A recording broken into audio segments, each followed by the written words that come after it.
Hello, welcome back to Genshin Impact. We're gonna read some stories today, some books. I mean, yeah, I didn't do my commissions yet, so I'll probably do them after, you know, off stream because this is all about reading. To get our appropriate character out. All right, let's hop into our what?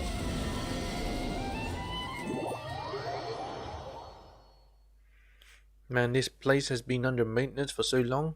I can't even remember the last time I actually edited the damn place. この同点も華やい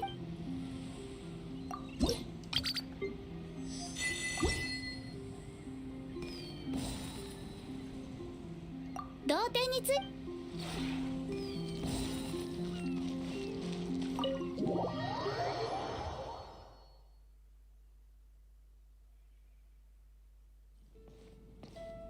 Hey, Paimon.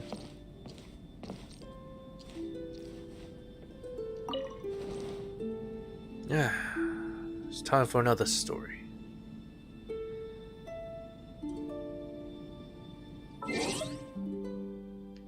Alright, let's take a look at achievements. What do I get? Challenger Series 5. Defeat a thunder manifestation without being hit by its homing thunder cage attack. Oh. That took a while.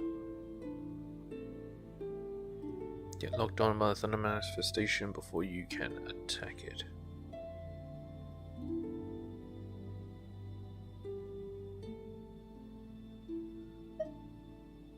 Without using any crimson lotus moths.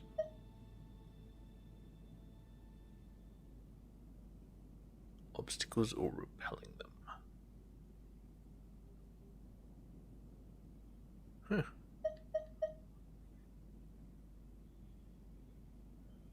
Without letting them dive into the water. Dodge one entire round of the baleful Vajra's destructive waves during one battle with the Magatsu Mitake Narukami no Mikoto. What? It's a very long name. Well, anyway. To the books. Arakia.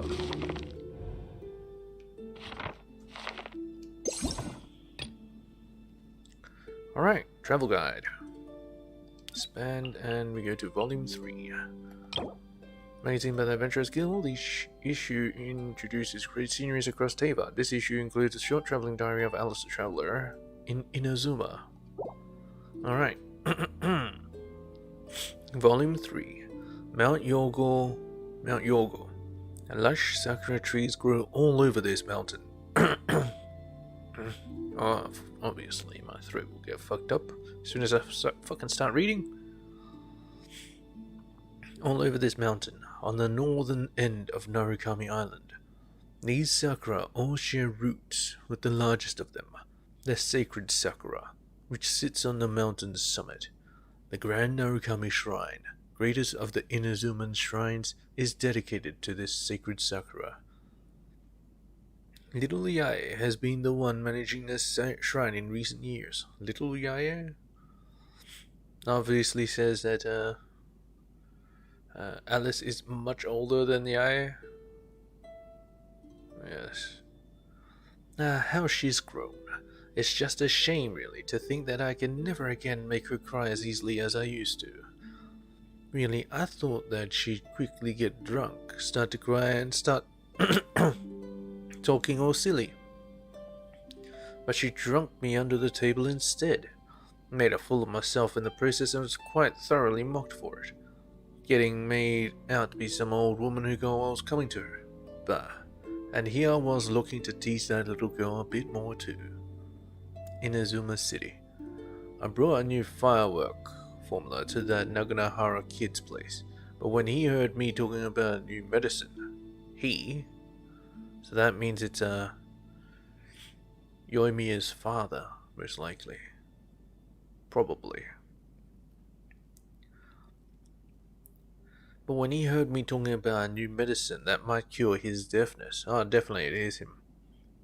He demurred and did not accept it. His kid is ever the conservative about explosives. always diluting them to the point where they cannot cause any obvious physical changes to the environment, and always relying on the combustion of different metals to produce monotonous visual effects. And he only tests inside his workshop. I mean, come on, where's the fun in that? Ah, such a waste. Such a waste. Now, as for his daughter, Yoimiya, now she's an interesting young lady. We collected a lot of sweets during this festival and tried all kinds of new formula out. That was so much fun. And then we got packed off to a deserted beach by the fire brigade. Something about new rules with which to keep the peace in Inazuma City, or something similarly silly.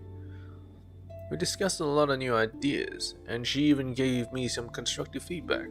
A talented kid, this one is. If the Paradise I made for Glee also had one of Yoimiya's firework performances, that would have been perfect. It's just a shame that the grumpy Shogun kept too close an eye on us, or else I'd have helped her improve some of her gadgets, or even spirited her away. Spirited away. Oh, that is a reference and a half, I guess. This reminds me of the time, not long ago, when I was preparing a medicine that would allow for flight in the Imperial Kitchen. Imperial Kitchen.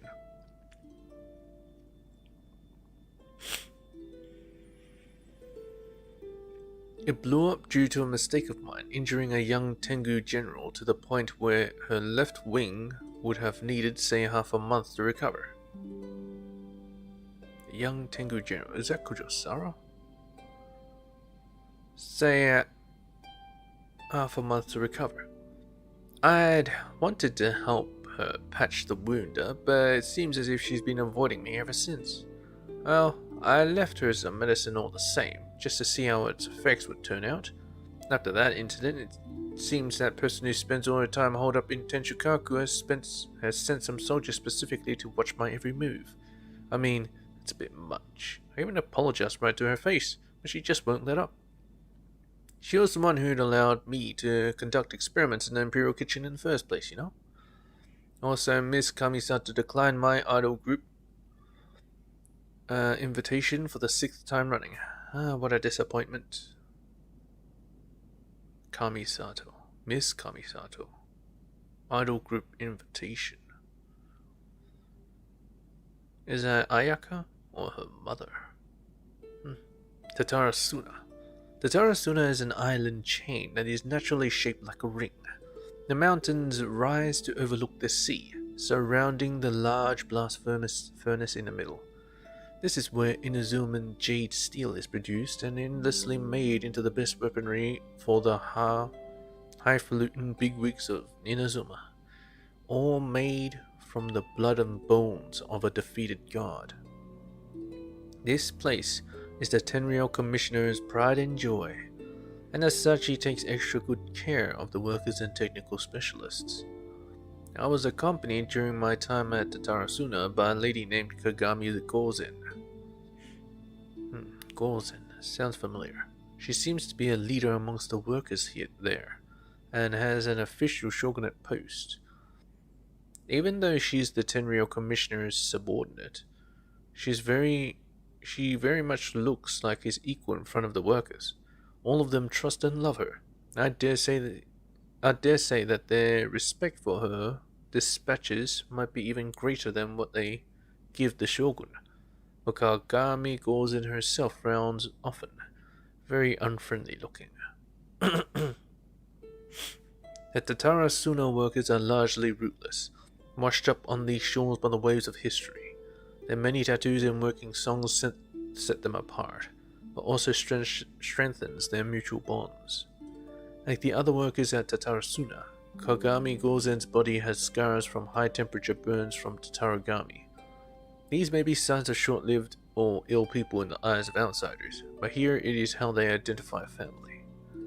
I took the liberty of modifying the Mikage furnace, throwing a few valves and panels into the sea and improving the containment dome, which at present can at best be rated better than nothing. I wonder if those engineers from Fontaine will be pleasantly surprised. Old man Kujo might get a little upset from production going down, but at least the furnace isn't going to go haywire from overheating. and I believe that even in the event of a war, which may come soon, the explosion should not be too large. Large according to my personal standards, of course. Actually, might my ingenious interventions perhaps prevent war from breaking out at all? Well, I, for one, would be more than pleased to see the expressions on those astrologers' faces when their predictions come to naught. Ha! Yashiori Island. The clear blue skies over the Yashiori Island really is a pleasant sight.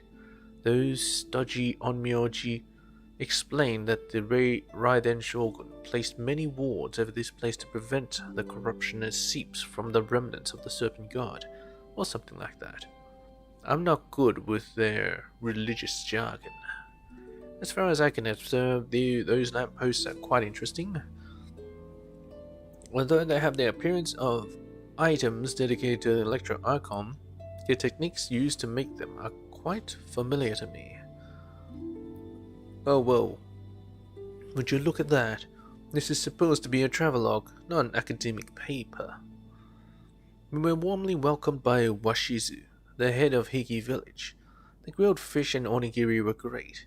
Also, that place they call Nazuchi Beach is full of friendly pirates. It's just a shame that I couldn't stay on this island for longer. The mines on the island are busy places indeed, but the equipment they use there is quite backward. Even though the Shogun put all those wards down, blocking off most of the Tatarigami's spread, but many miners have still contracted chronic illnesses from prolonged exposure to the influence of those snake bone crystals. The sakura mochi that the onmyoji brought with them are very tasty, but they are hardly the equal of the beauties that little Yaya makes. I should probably pay a visit to Asase Shrine later. I wonder how that fat cat's been doing lately. I did try to catch her with a specially crafted cage the other time, only to be stopped by that killjoy shrine maiden. Ah, the shrine maiden was there at that time? Intom molesting. Okay. Go to the complete ones, Rex Incognito. Let's begin. Volume 1. A Liyue fantasy novel that tells the tales of Rex Laplace's incognito excursions into the mortal realm.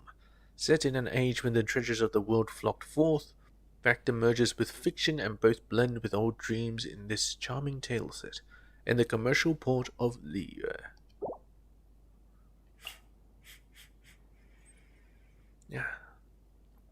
Volume 1. Liyue is a land where all kinds of rare and exotic treasures congregate, and where there are precious treasures, one is sure to also find those with a discerning eye.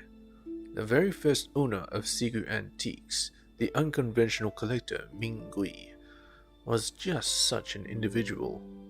Sigu Antiques of Feiyun Slope was frequented by well-to-do customers. Closed during daylight hours, it only opened to customers once the moon began to rise in the night sky. This shop's customers were anything but ordinary. They were the wealthy and leisurely people with outstanding taste. A meticulously crafted timepiece from Fontaine, incense from Sumeru, a wine goblet once owned by an aristocrat of Old Mondstadt, a wooden stool whose surface was once graced by the buttocks of an adeptus for all of 1 hour, a delicate jade teacup from which the Lord of Geo once supped a sip of tea. Is that a word, supped? I would say sipped, but yeah. A priceless celadon vase that Liyue's neighbor deity, the animal Archon, once accidentally knocked to the ground, shattering it to pieces. All these and more were laid out for the customers to peruse at their leisure, each item just waiting for that one person with whom it shared a certain affinity. One night, a wealthy young man who was walking by happened to pause in front of the shop and began carefully examining the items on the shelves. The owner was struck by his long black robes, dark and solemn as the looming mountain peaks, and by his eyes, which were the color of amber. Well, of course, that was Zhongli. This was no ordinary young man. This Mingui could tell with one look. Welcome to Sigo Antiques. Oh, she? Ah, welcome to Sigo Antiques, she said. Please peruse at your leisure and let me know if you find something you like. Her soft voice broke the dead silence of the night. Ah? Huh? Oh, I'm sorry. The young man smirked and spoke in a subtly coy manner. I'm just rather taken with this exquisite counterfeit. The item that had caught his eye was a damaged jade plate. The face exposed to the night sky was the one on which the pattern was slightly more intact, and as the moonlight shone down, it seeped into the intricate blemishes of the jade, revealing them, and cascaded down into the ravines produced by the crisscrossing texture on the plaque's surface. The severe wear and tear on the front and the disintegration around the perimeter made it impossible to discern the words and images that had once been written on it. By all accounts, it seemed to have lived a turbulent life. Counterfeit, you say? What makes you so sure? Mingui was quite used to customers making such provocative claims, but this young man spoke so bluntly and bitingly that she could not help but feel aggravated by his accusation. Added to this was the fact that this particular item had been snagged by an adventurer from an abandoned palace deep in the heart of the abyss. Abyss, who had then barely made it out of that place alive. She recalled how she haggled relentlessly with the adventurer to acquire the piece, and how in the end had still cost her the better part of her fortune. This truly was nothing more than a counterfeit. Not only would it imply that she had lost an immense portion of her wealth, but it would also mean irrevocable damage to the reputation of the Sigo Antiques as connoisseurs of quality. Mingui knew what she had to do. Not only must she somehow get rid of this calamitous customer who threatened to ruin her entire business, but she must also find a way to sell this jade plaque to him in the process. Please continue, she said.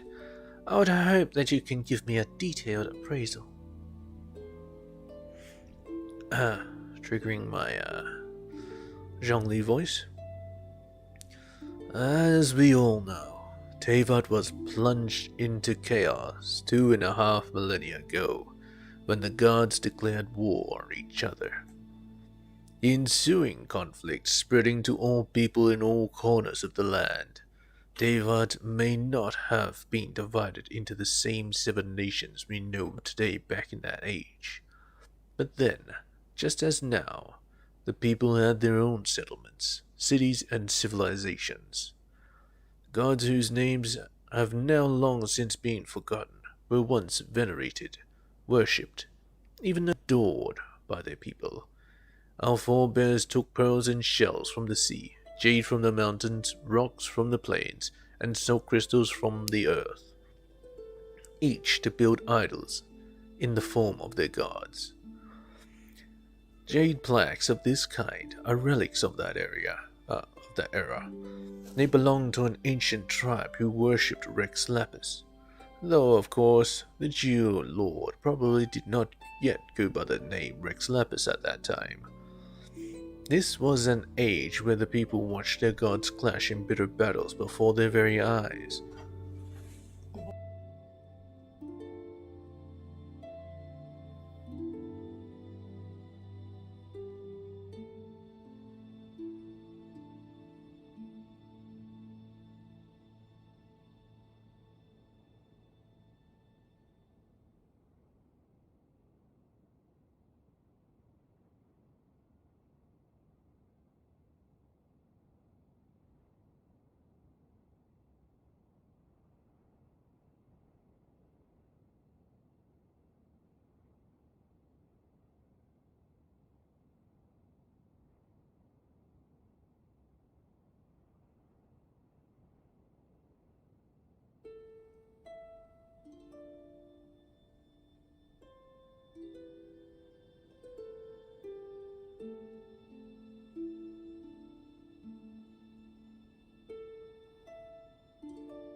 Let's continue.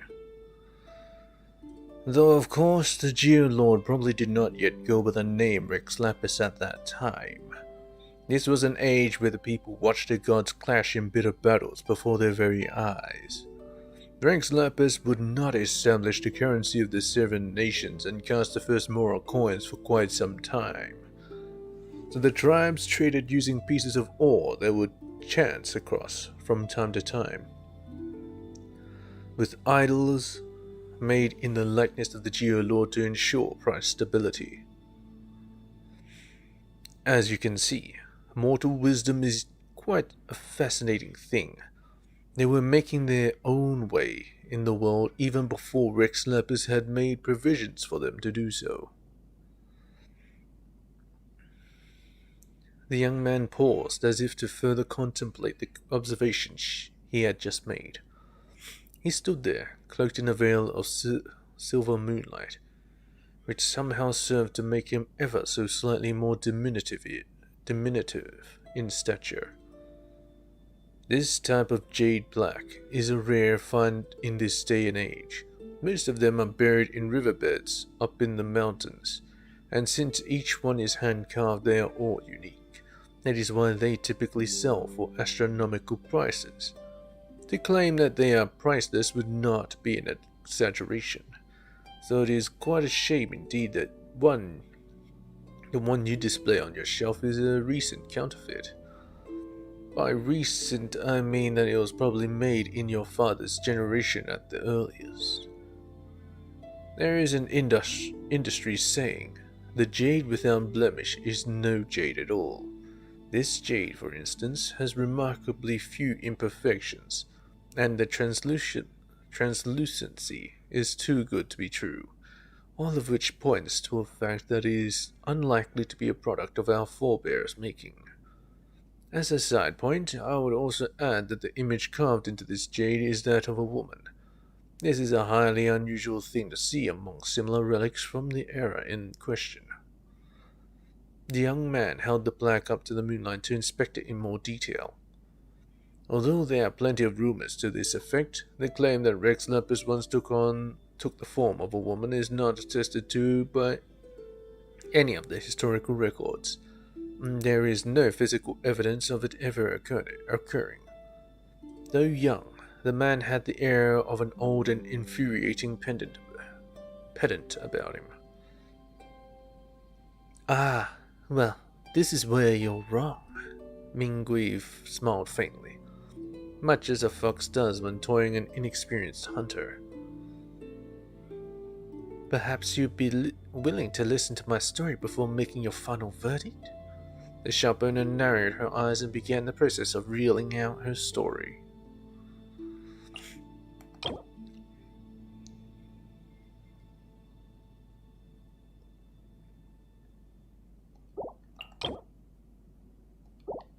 Yeah, it's the same thing.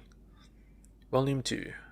Back in the age where the gods still walked upon the earth, the deity whom we now worship as Rex Lapis was but one among many. In those days, the rumor among the common folk was that the Lord of Geo was a cold and unfeeling god. His conduct was just in all things, and his judgments were rational and dispassionate. but he lacked normal human sentiment. Like the rocks, he was without warmth or softness. Despite this, people revered and placed their faith in him all the same. This was because his laws served to guarantee that trade was fair, and that life was safe and orderly. The Geo-Archon grew in strength and stature because of the people's belief in him. But even gods are powerless to control the beliefs and doubts of their mortal followers. And even a god who is the guardian of justice has no means of instilling the words of his rules and regulations into the heart of every individual. In Mingyun village, there was an incorrigibly irreverent jade craftsman who loved to jest. Whatever job he took on, he would complete it in the most unorthodox means imaginable, and would always finish the job on the very last day before it was due. If a customer ordered a statue of a hunter dominating a ferocious beast, they would receive a miniature statue of a distressed bull running for its life. And when the customer demanded an explanation, he would tell them, "When a formidable hunter closes in on a fierce beast, he may not yet show his face, but his imposing presence is enough to frighten the beast to its core." If a customer ordered a carving of the likeness of a powerful and mighty ruler, he would probably receive a statue of a majestic throne, and when asked about it, he would reply, "No ruler takes the throne for more than 100 years. The throne has more longevity than he." The craftsman quickly developed a reputation as an eccentric in Mingyun village, but the wealthy merchants in the prosperous commercial port of Liu Harbor were most amused and were only too willing to place orders with him, if only to experience for themselves what it was like to be on the receiving end of this mischievous man's antics. It's very, technical, I guess. Semantics, I guess. One night, a woman came to his workshop. She was dressed in a long, slender black gown, and her eyes shone a brilliant amber in the light of the crescent moon hanging in the Leo's sky that night. Ah, that's Xiongli. He has amber eyes. He's the only one with amber eyes. The craftsman had never met her before, but he quickly found himself deep in conversation with her. Strangely, she seemed acquainted with every vein of ore and deposit of jade in the village. She talked about the wonders of the world like they were her sisters, and spoke of jade and precious metals with a fondness one would normally reserve for the beloved daughter. The only topics she brushed over were culture, customs, and social interactions. Perhaps she was not wise to the ways of the world, or perhaps she did not wish to discuss them. Regardless, there was certainly something out of the ordinary about this woman. At least, the craftsman thought so. "I would like for you to make me a jade plaque bearing the likeness of the Lord of Jia on its surface." The woman finally stated her request once their broad-reaching and lengthy conversation had reached to its end. And she was all but ready to leave.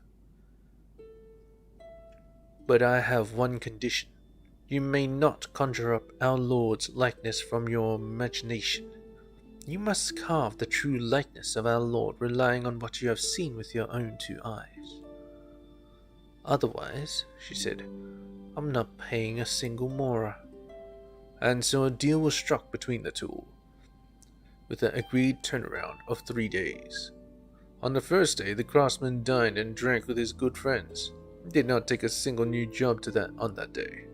On the second day, the craftsman climbed a mountain to view the jade there, not seeing a single customer or acquaintance for the entire day. Only the third day did the craftsman close the doors of his workshop and begin carving away at the uncut jade, working from dawn till dusk, till finally it was complete. When the crescent moon once again began to rise in the clear night sky, the amber-eyed woman returned and approached his doorstep. The craftsman proudly handed over the fruits of his labor, a jade plaque bearing the likeness of their god, in female form. The woman was puzzled. She frowned and demanded an explanation. And this was the explanation that he gave. On the first day, I sought counsel from every wise and learned person that I know, and learned the principles of our Lord and how they work. But this was just a skeleton. On the second day, I visited the mountains and spent a whole day observing the mountain rocks, listening to the ebb and flow of the elements, and pondered all that our Lord had created. But this was just the flesh. On the third day, I covered both my eyes and began to carve from the heart, starting when it felt like the time to start, stopping when it felt like the time to stop. At last, this was the spirit. The craftsman smiled awkwardly, then added, "But even I'm not sure why it came out like this." The woman tilted the item back and forth in her hand, as if contemplating something. "Interesting," she finally responded. "Incidentally, this reminds me of another story." She looked up at him with her amber-colored eyes and began the process of reeling out her story. They keep reeling out stories. Oh well, whatever.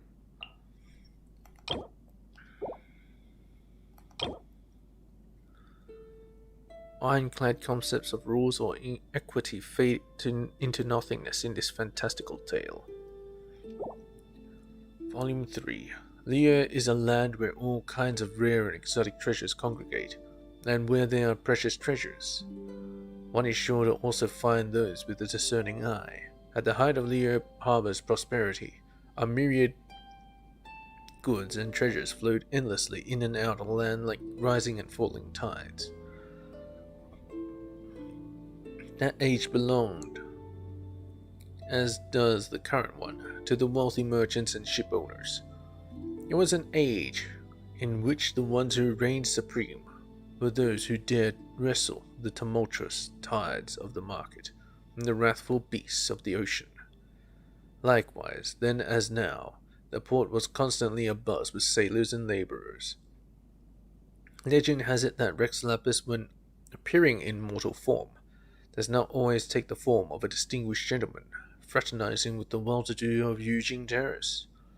Sometimes it is said he takes the form of a commoner and mingles with the miners, the fishermen, the sailors, and the peddlers.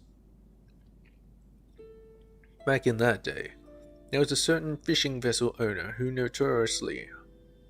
was notoriously harsh and critical in his temperament. He was always rude towards those who worked for him, and whenever something wasn't to his satisfaction, he would jump to conclusions and start scolding them, even docking their wages, without giving them the opportunity to explain their side of the story. One day, the fishing vessel owner met a young man. He had just been hired by the fishing vessel owner, and his attire was indistinguishable from that of any other seafarer of the day. A loose-fitting brown shirt and trousers, and a bandana around his forehead. But from his tanned skin and the rugged, cast-like contours of his facial features, it was clear that he was a commoner from Qingce village who had come down from the mountains into the city in an attempt to reverse his fortunes.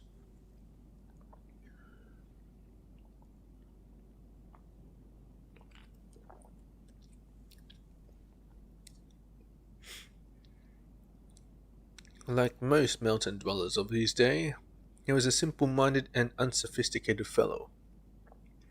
But what dismayed his new boss more than this was his reluctance to go anywhere near the catches of the slimy and tentacled variety. "You don't make money by being choosy? Do you think you are a lord of the manor?" This was the only justification the ship owner gave for docking the newly hired mountain man's pay. The youngster simply smiled bashfully and then continued with his work. This set the tone for many of the interactions between the two. But one day the youngster responded instead with a question.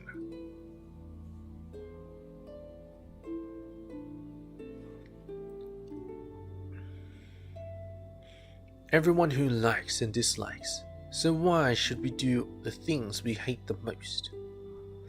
The fishing vessel owner was taken completely by surprise by this random question. Incensed, he slapped his simpleton apprentice on the head and barked back at him. Them's the rules of the world, you moron! Listen good, you get yourself nowhere in this world if you don't do the job you don't like. But maybe that wasn't what Rex Lapis meant when he made the rules. Shut up, you idiot! Maybe you'll understand better if I tell you a story. The young man's eyes shone like amber from the mountain mines in the light of the setting sun. Oh, so you're a storyteller now, are you? At the thought of this simpleton from a sleepy mountain village telling him a story, a fishing vessel owner found himself suddenly quite curious. Go on then, but I expect you to work and talk at the same time. A mischievous smile flickered across the youngster's face, and a twinkle flashed in his eye. Well then, let me tell you a story about a certain jade plaque. And so the young man proceeded to tell his tale. His boss listened so intently that he never noticed the anonymous pair of hands that were sneaking into his pocket. Hands which subsequently pilfered the money he had made from all the wages he had docked before, and which then distributed the money back out to the laborers. So,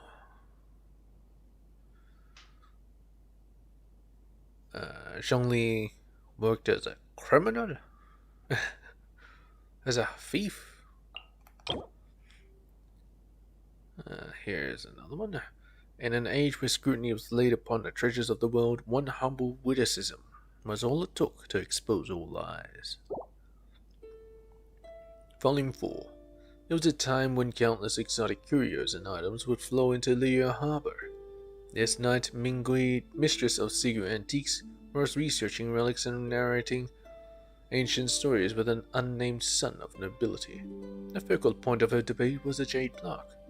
As many knew, creating a counterfeit jade item was not a matter that costs much capital in Liyue. Creating a beautiful fake might be a shade more expensive, but it was a cost that most merchant houses could absorb. The real trick lay in weaving an intricate but spurious tale.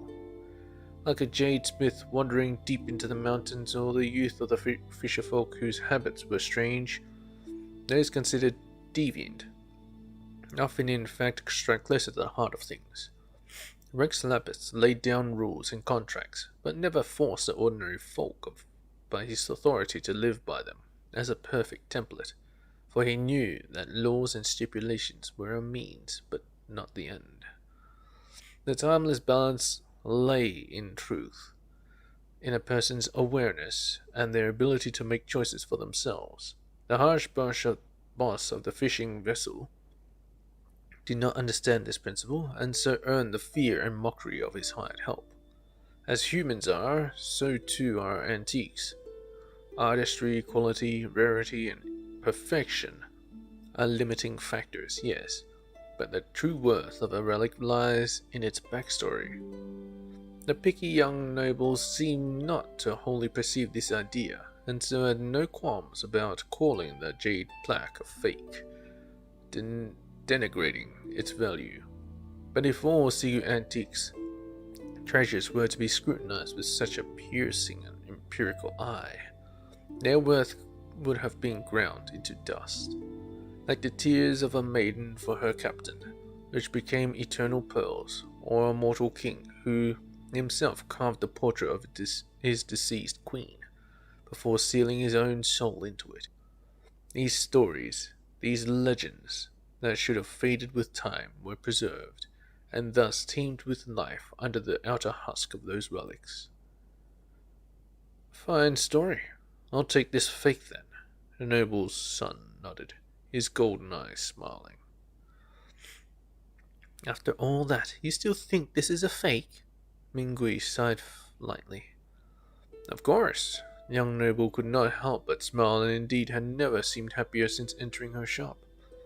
After all, the story you told about jade plaques being ancient currency, it's nonsense. Nonsense that I made up.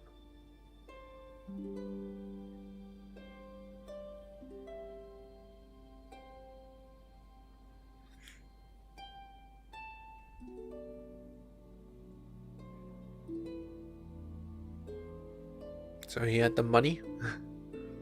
Is he the young noble? Or is he Mingui?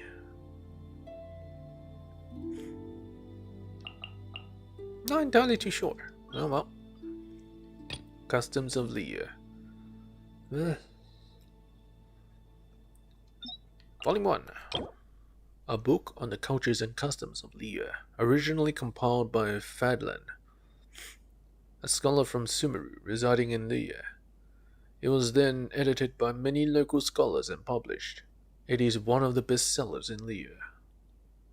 Well, they're buying their own book about customs? Okay, well, whatever. Volume 1. Flower Ball. It is customary at weddings in Leah for the bride to cast a flower ball towards the oncoming crowd of guests. It is said that the one fortunate enough to catch it will enjoy a year of good luck. Business owners will see their wealth increase, the poor will see their fortunes turn around, the single will encounter their fated partners. The married will see their shared life blossom, with mutual love and appreciation, never again to descend into petty squabbles over life's daily vexations. While some brides use a real flower ball, many alternatives exist depending on the family's wealth. The rich tend to use woven balls with silk from the silk flower, while the poor fashion theirs from colored paper or cloth. But the custom itself is observed in the same fashion at all Leah's weddings, even though the fortunes of individual families may differ. Some say the Leah custom was originally adopted from the Ludi Harpastum festival, celebrated in the neighboring Wind Kingdom of Mondstadt. Others say it dates back to before the Archon War, when the Salt God roamed free in Leah. She once stood shoulder to shoulder with the many gods of Leah, but her extraordinarily gentle nature saw her quickly ousted in the hubris of the Archon War, before being ruthlessly murdered by one of her own followers. Oh shit, it says it right here. Her remains are likely to be found somewhere in the ruins of the area known as Saltaray. According to a legend that time has unfortunately stripped of all useful detail, she once handed out bunches of flowers to her people as a blessing to them, or at least if not a blessing, then a small gesture of comfort to stave off the bitterness of wartime existence. In any case, following her return to the elements, it is conceivable that her followers spread across Leah, took this custom with them and taught it to the locals. The people of Leah, being a competitive and fun-loving folk, they may have adapted it and embellished upon it to suit their own preferences. Despite being a benign and joyful celebration at heart, security logs from the Middle-earth indicate that the throwing of flower balls is responsible for a significant number of injuries every year. In fact, the number of cases growing is more or less the same as those caused by monster attacks. Oh, whopper flowers. Oh, I do not think of that. Oh, you pick a whopper flower? You can pick a whopper flower and use it as turn it into a flower ball? Holy shit. That'd be one hell of an attack. I bet you that's danger right there. You conjure up a flower and then it chuck out the enemy, and then it turns out it's a whopper flower. And so you have a bunch of whopper flowers fighting for you on the field. That's danger right there.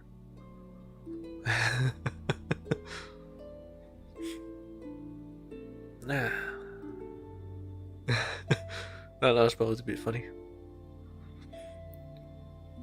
But yeah, I've observed this custom before in the real world. I've seen some weddings. Yeah. Volume 2. Same video. Alright. Volume 2. Receiving God. Of all the celebrations, ceremonies, and customs of Leah, none is more iconic than that held in reception of their god, the rite of descension. It is during this rite that the Geo-Archon Leah's deity and watchful guardian over the ages descends in person, or in dragon, upon the mortal realm to issue his divine proclamations and exhort the people to be guided by the wisdom they contain. so that all things may transpire in accordance with established rules instead of tending towards chaos. In the earliest and humblest days of Leah's history, Leah's farmer forebears would elect community representatives to greet the Geo-Archon on arrival and give him an appropriate send-off on departure. After making lavish offerings and reciting solemn blessings, they would listen in reverence to their god's divine predictions before announcing to the people the vision of their labor in the year ahead. In this way, mortals were guided along the path towards prosperity and triumph of the obstacles that lay in their way, and thus did the domain of the Geo-Archon remain strong and steadfast. When peace returned once more after the Archon War, the city of Leah Harbor began to flourish under the government of the Qixing, who represented every trade in Leah, and who also acted as intermediaries between mortals and their god, taking responsibility for communicating with the Geo-Archon, explaining his divine predictions to the people in clear and simple terms, and issuing the official policy for the forthcoming year. Naturally, the illustrious individual tasked with hosting the rite of dissension can only be chosen from among the Qixing. No one other than that person is permitted to intervene in the proceedings. In the minds of the many merchants of Leah Harbor, the divine predictions of Rex Lapis are more precious than the metals and minerals of the mountain mines. Thus, no matter how far from home they may have strayed by the day that Rex Lapis descends, all will seek to make the journey back in person, or at least send someone in their place, so that they may receive the guidance of the Geo-Archon and safeguard their financial fortunes for the year ahead. The raving mad sages of the nation of rainforests drive themselves to hysterics as they abandon all that is worldly in their pursuit of elusive and esoteric wisdom. But the people of the land of Karst Cliffs are accustomed to welcoming the generous guidance of their deity as a means towards a worldly end, namely their continued prosperity. It would seem that while the seven stand shoulder to shoulder in their roles as archons of the mortal realm, there are moments where their paths diverge and even run directly counter to one another. I see.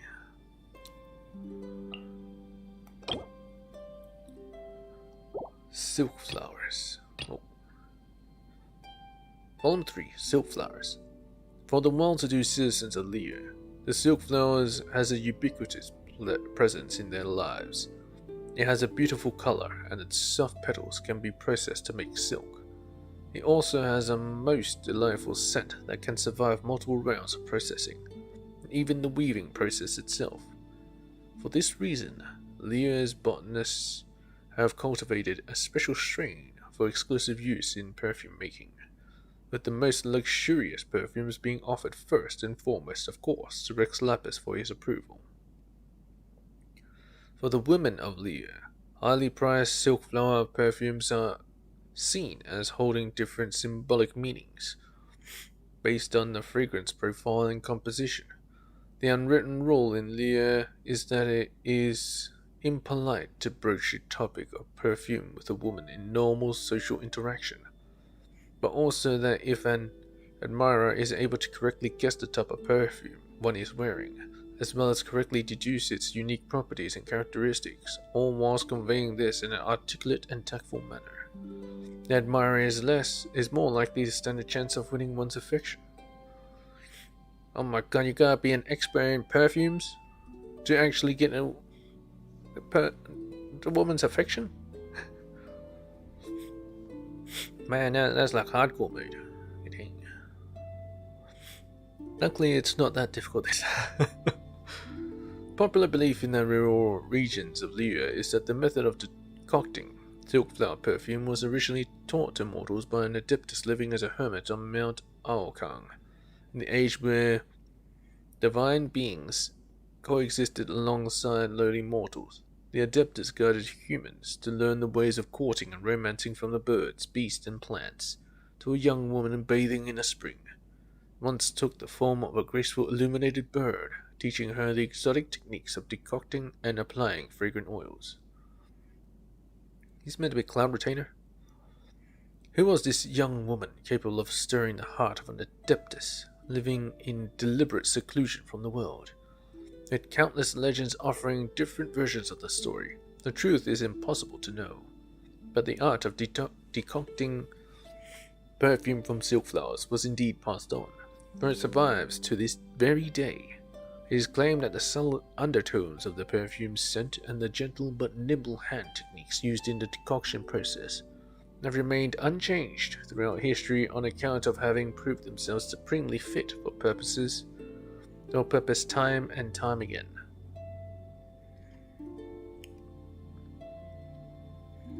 As they grow, silk flowers will exhibit different properties based on how the environmental conditions differ from their ancestral habitat.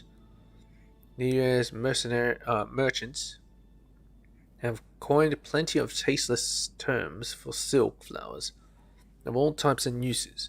They tend to attribute them to Rex Lapis, claiming they once had the fortune to encounter him during one of his excursions in the mortal realm, or pass them off as a merciful gift from an adeptus, such details always featuring as part of a wondrous fantastical narrative. Sales tactics like these always manage to garner the interest of a shopper or two on their way through Liyue Harbor. High demand has pushed Liyue's merchants towards the mass cultivation of silk flowers and the ongoing breeding of new strains. This means that the striking sight of beautiful silk flowers is a common one in all highly populated areas, including the city and the towns. Sadly, geographical changes over the years' long history and ever-expanding mining activity have conspired to destroy the natural habitat of wild silk flowers, meaning that the silk flower is all but extinct in rural areas. The handful that can still be found in the wild are carefully looked after by adepti living in seclusion there. These silk flowers feature daintier, more elegant blossoms, which puts them in stark contrast to those cultivated by horticulturalists in urban centers. Interestingly, the people of Liyue see the pretty and sweet-smelling silk flower as one of the many symbols of Rex Lapis, which begs the question, has this mighty and imposing god, who typically takes a decidedly masculine form on his excursions to the mortal realm, ever taken the form of a woman and accepted a ritual offering in the form of a bunch of flowers? The sparse historical records on the one hand, and the plethora of rumors of obscure origins on the other, means that while this claim is more or less impossible to verify, it also cannot be simply dismissed as baseless speculation. On a personal note, the writer has on one occasion personally witnessed the statue of the Seven accept a carefully prepared and distinctly feminine gift that was presented to it in worship. As for the Geo-Archon's innermost feelings upon receiving offerings from their subjects, however, it is not something that I, as an outsider in Liyue, consider myself qualified to comment on. I see. Now I'm gonna need to take a break. Yeah, I'm here. Maybe I'll talk to one of these yuccas. Rosaria, how's it going?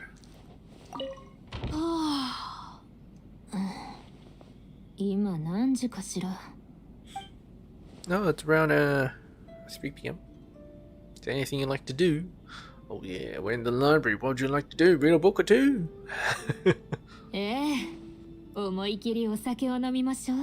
I do have a tavern just outside.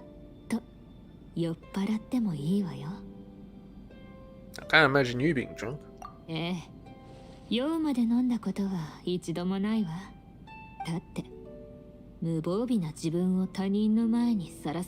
Used? That means you don't anymore? Okay. 君を信頼しているからかなってこれは別に関係のない話ね。エンジェルズシアとキャッツテール、どっちに行く？ Probably the cat's tail. But I don't think they should. I don't think Diana's made me a drink yet, so I guess cat's tail. Angel share has Dirk. But that's about it. But cat's tail, I've never actually been in there. あら、あそこの特製ドリンクに興味があるの？ Yeah, she's special. でもそれを作れるバ promised me a ー special テン one. ダーは毎日いるわけじゃない。まあ、運に頼ってみるのもいいわね。 Sounds good to 私 me. の顔を立てて、今回こそ何杯か飲んでくれるわよね。 Yeah, sure, why not? まあいいわ。今回は私が代わりに飲んであげる。今度返してちょうだいね。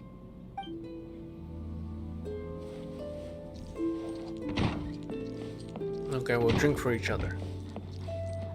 Hey, Shinyan. よう元気か？一曲どうだ？今絶好のコンディションなんだ。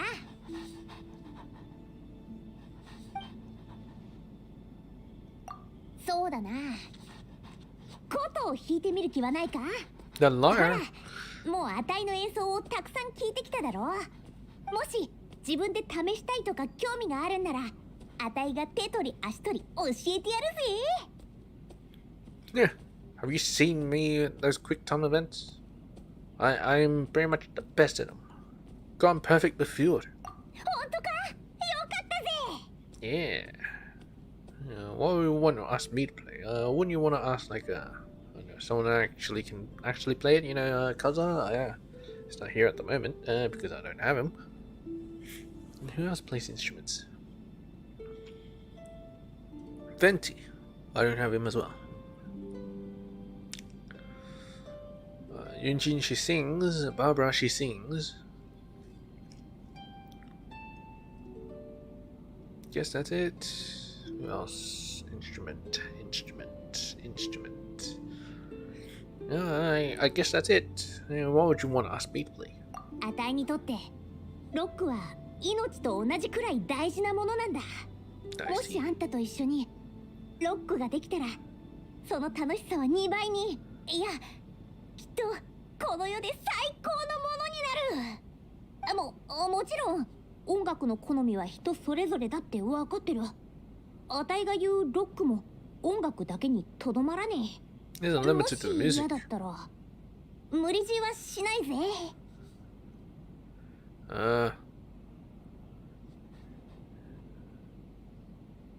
What do you mean? You know what? YOLO. おう。じゃあ、あんたの信頼に見合わせせにならないとな。ほら、あたいのことだ。鬼の特訓が今始まるぜ。 Did she actually give me a liar? Oh, well, would you look at this? She gave me a liar.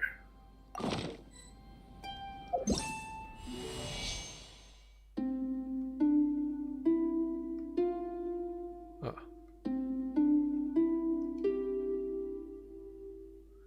Wait, how do I, there we go.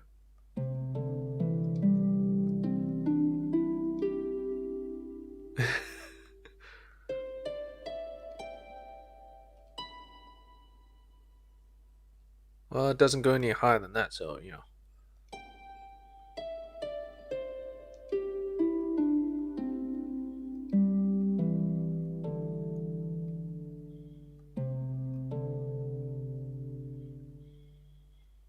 Maybe if I start from, let's say, here. No, that's a bit weird.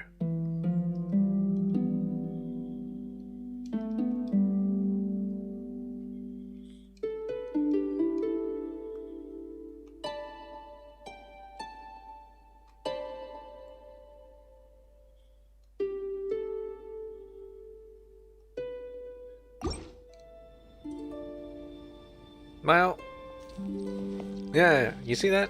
It's perfect.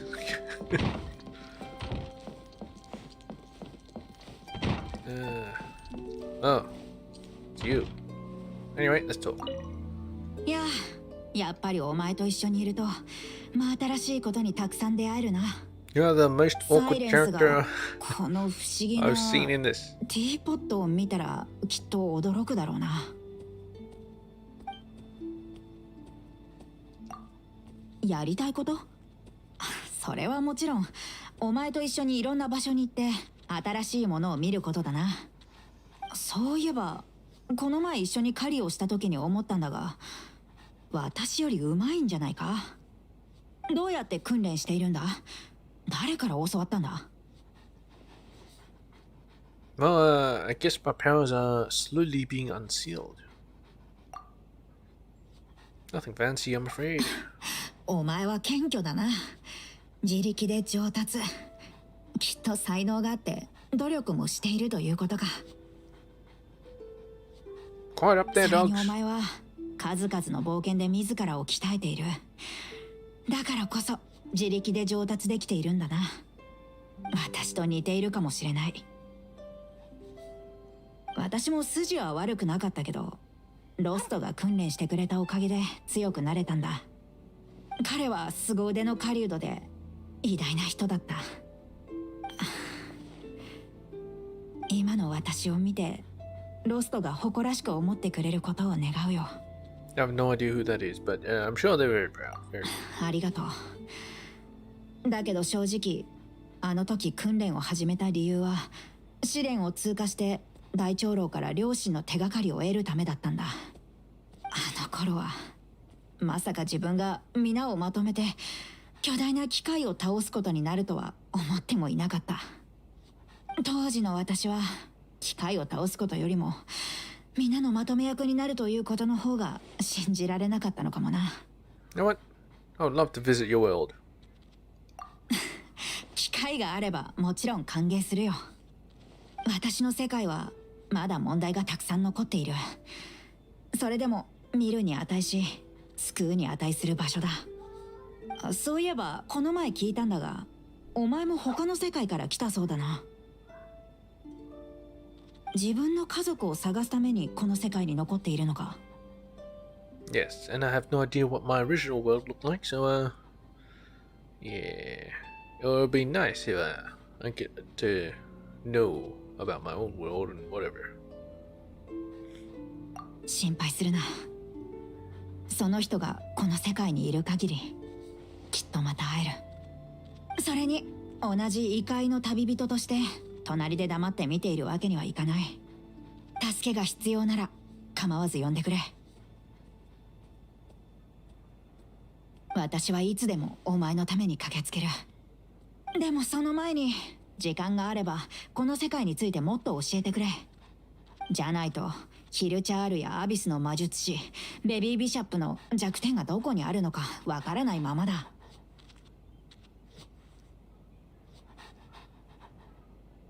It's always their face.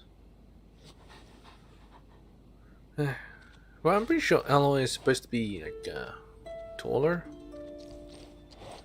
At least older than, the Traveler. Maybe, Rosaria's height or something? Yeah, without the high heels. So I don't think she wears high heels. Yes, very new. Wait. I'm out of here.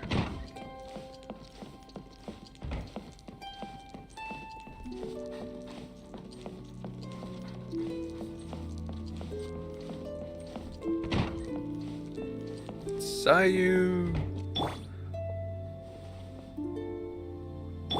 Okay, fine. Yes, Sayu. こんにちは。 Hey, you like it here? Well, I haven't talked to him in a while. ふむ、気持ちよく寝られる。 How'd you そ like れ it? に、いきなり仕事に行かされる心配もない。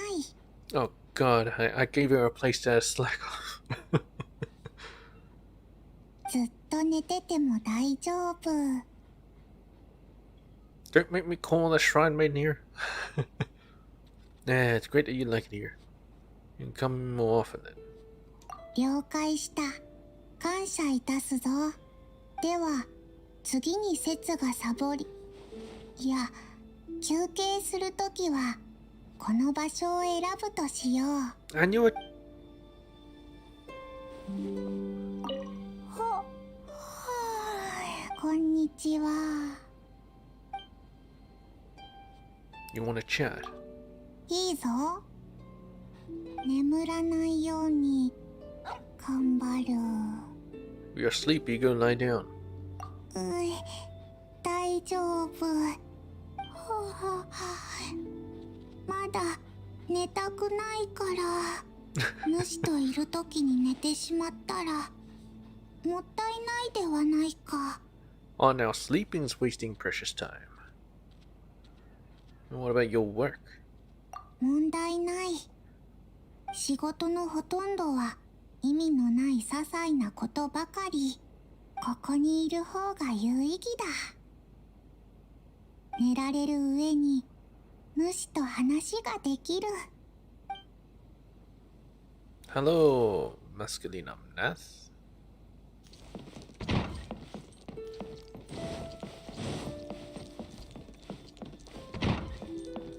Oh, there's no one here. We'll keep talking. And then I'll go back to the story. The stories. No one wants to talk here. Official.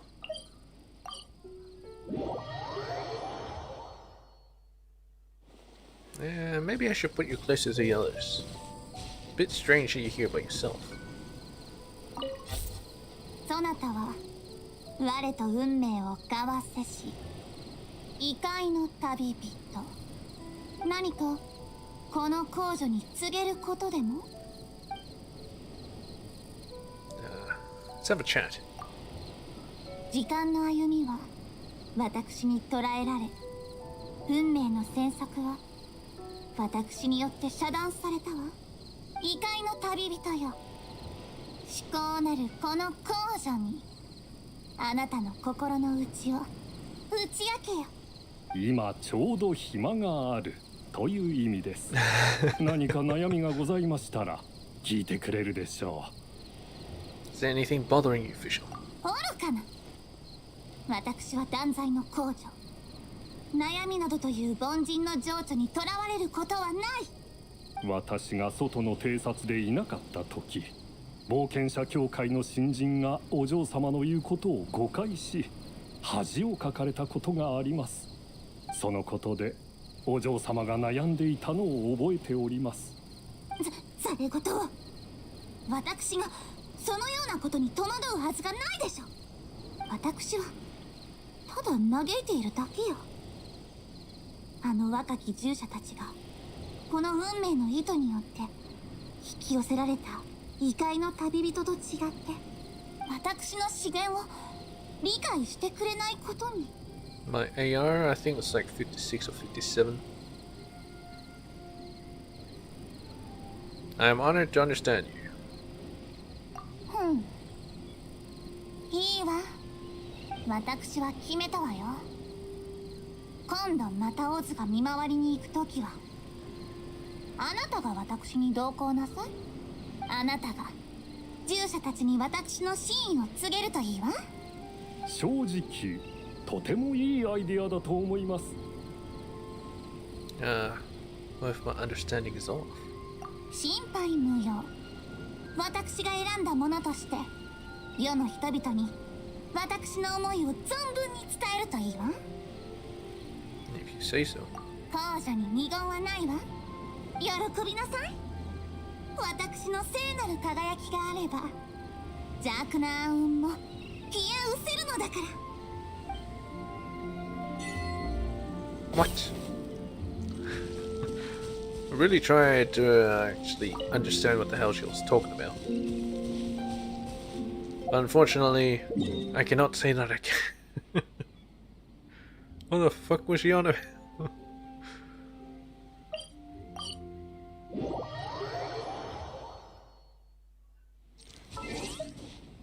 Yeah, 56.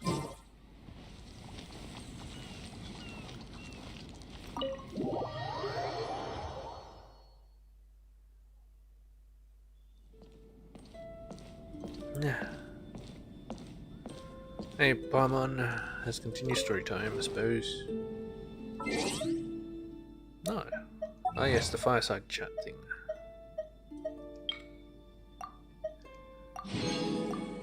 Receive 20 gifts from the companions. Sure. Later, I guess.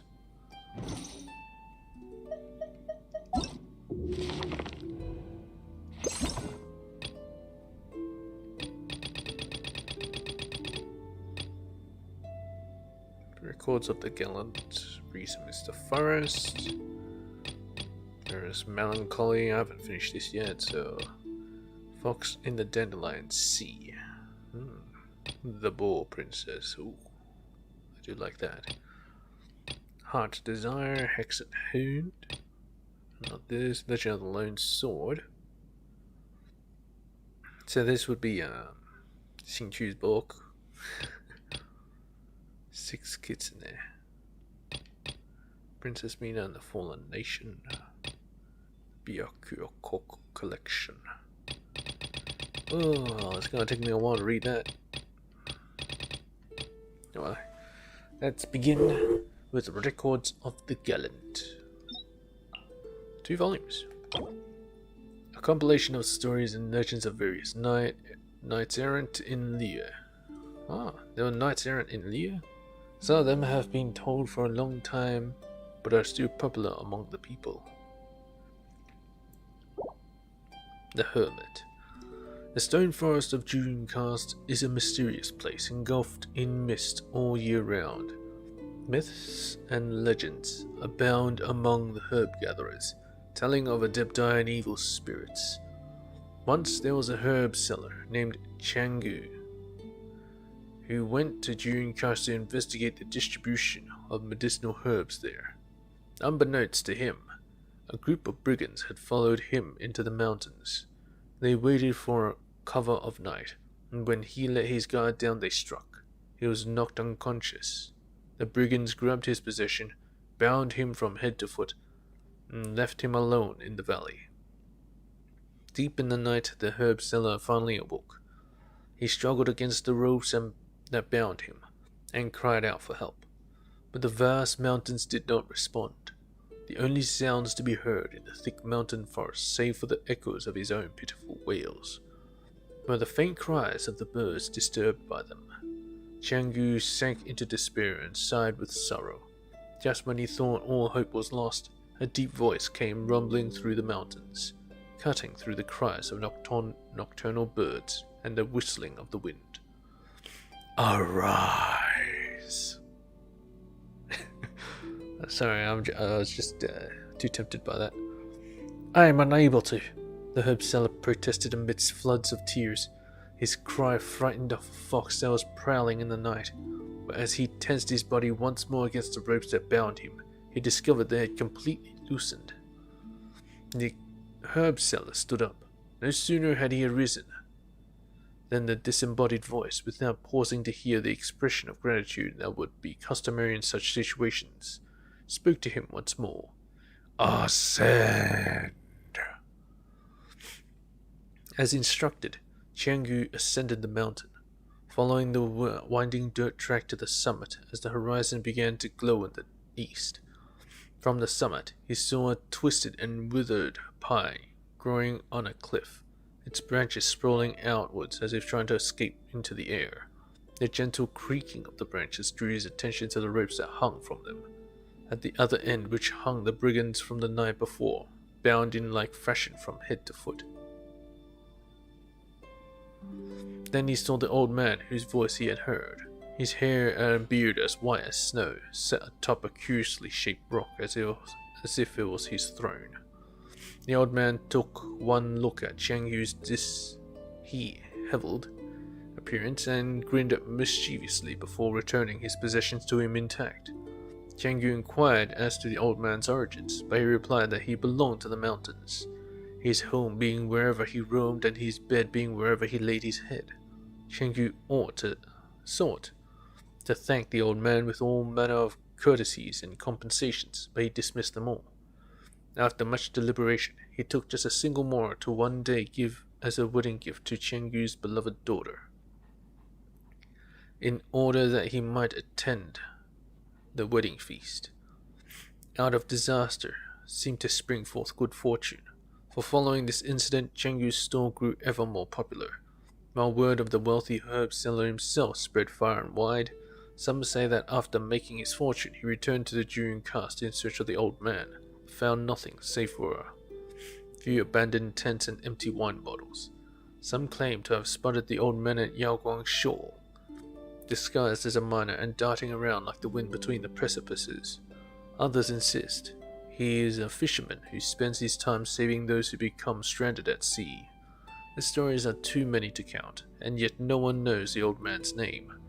Lamentably, age and ill health have now ushered in the twilight years of Chengyu's life, while his beloved daughter remains unmarried.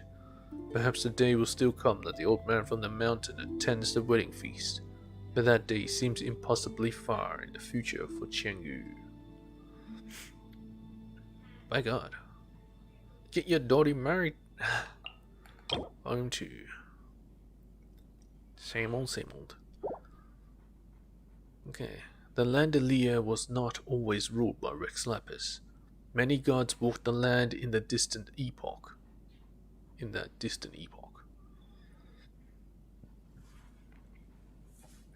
area known as the Guili Plains was once an area lush with glaze lilies, but it was beset by troubles on every side, forcing its residents of old to flee, while the prosperity of Leia Harbor would attract many of those who took their place. But even so, many tales of gallantry continue to circulate in these wilds. In the tales of traveling merchants and porters, there was once a mysterious figure that would surface in the dead of night upon the plains. It was a maiden in a long indigo robe, striding along the shallows of the Bishui River, the moon wrapping her face with silver light as the night wind carried her words up to the shimmering, sleepless stars. According to guests at Wang Shuin, only those who get lost amid the fiery lights on summer nights might see her, and only those who can discern the scent of glaze lilies amid the dancing lights and Sealy floating in the dark could find her tracks. Some guess that she might be a lost illuminated beast, or a sole servant of some long-dead god, gently mourning her master only at night, and some also believed her to simply be a gallant hero, like those who spurn civilization, hiding their real names. No one knows how her story began, but it ended with the tale of a certain hunter. But unlike the stories of those merchants, the hunter encountered her brandishing a sword against several perilous shadows under the merciless moonlight. After an elegant and sharp dance, the maiden was nowhere to be seen, with naught left but a pile of bloody dust. The next day, some inquisitive citizens would discover the corpses of Millith and land surveyors by the river. After this, no matter how many search parties the Ministry of Civil Affairs would send, no one saw that riverside maiden ever again. Perhaps that deadly dance was the fruit of some vendetta, or perhaps that woman had herself been some great brigand, or perhaps that matter does not require any rhyme or reason at all. Heroes are heroes, after all, drawing their blades for reasons beyond common comprehension. But as the lights of Leia Harbor consumed the deserted countryside villages day by day, this legend too would slowly disappear. Still, the legends hold that the riverbank that maiden had used to roam remains filled with blooming glaze lilies to this day. Weird. Well, anyway. Breeze amidst the forest.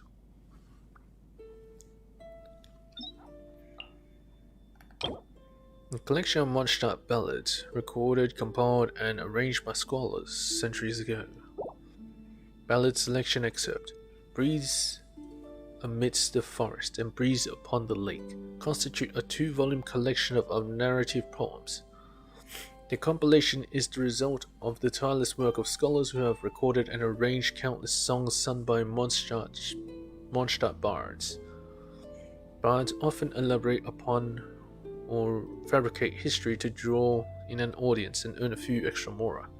Hence, most of their works have extremely low credibility, but has allowed the songs to remain popular to this day and to stand the test of 1,000 winds of time is the threads of spectacular imagination and ingenious rhetoric that have been woven into them. What is to be sung hails from ancient times. The gods walked among us in their prime. The poet who had finished recounting the tales of the ruins and Vanessa began to tell the story of the wind dragon. He began to sing.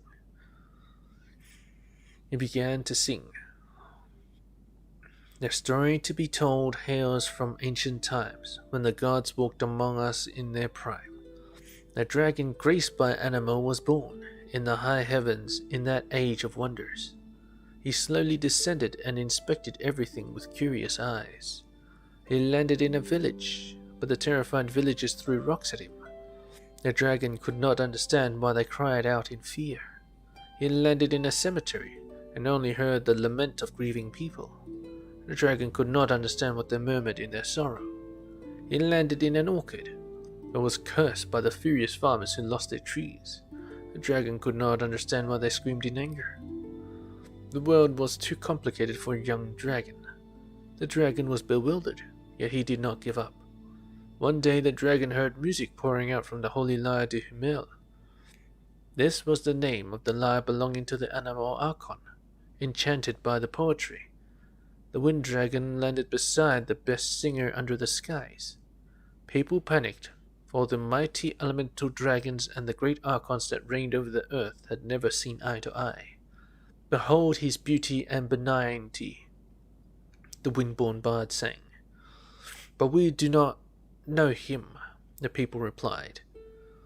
What mysterious magic lies behind music and poetry that has the power to mesmerize both dragons and humans alike? I, for one, cannot fathom it. The dragon decided to stay with the bard, for he too wished to be understood by all souls. He learned human speech, and the windborn bard's singing techniques omitted. Later generations regarded him as one of the four winds that watched over and protected Mondstadt. I've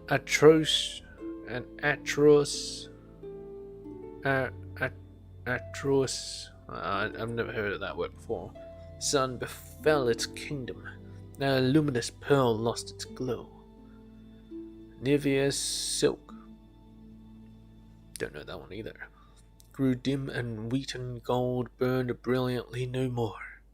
So begins another tale that occurred in the lost Conria kingdom. Conria. The Eclipse dynasty had fallen, and disaster spread across the land. Eclipse dynasty. So that's the dynasty in Conria, I guess. The alchemists, known as Gold, Rhine-daughter, Alberto's master, was corrupted by their own greed and ambition, and created an army of shadowy monsters with their uncanny powers. Durin, a black serpentine dragon, rose from the sea to cast its shadow over Mondstadt. But it was at this very moment that there was no one to inherit the title of Lionfang Knight. Thus, the Knights of Favonius could not fly their falcon flag. Oh, I see. Yeah, there's Durin. You know, the big-ass dragon in Dragonspine. The persistent yet despondent prayers called upon the Archon of Mondstadt, the windborn bard. The strings of the lyre were strummed once more, and the wind dragon was summoned forth. As Mondstadt's last line of defense, the wind dragon battled the wicked dragon to the death in the raging storms. The wind dragon prevailed. He tore open the throat of the wicked dragon at the cost of ingesting its poisonous blood. The blood of the wicked dragon was distorted gold, with the powers to crumble mountains and poison the earth. The wind dragon protected Mondstadt with his life, and his only wish was to be understood by humans. And so he drifted off into a deep slumber. The holy lyre played a sorrowful tune. The holy lyre sang, "Should you awaken, spread your wings and live your life freely. A dragon is born to soar the skies, and mortals shall surely grasp your beauty." Typically, when life arises from elements, it either descends and becomes slime or ascends and becomes a crystal fly. Rarely does this process give rise to a dangerous elemental monsters.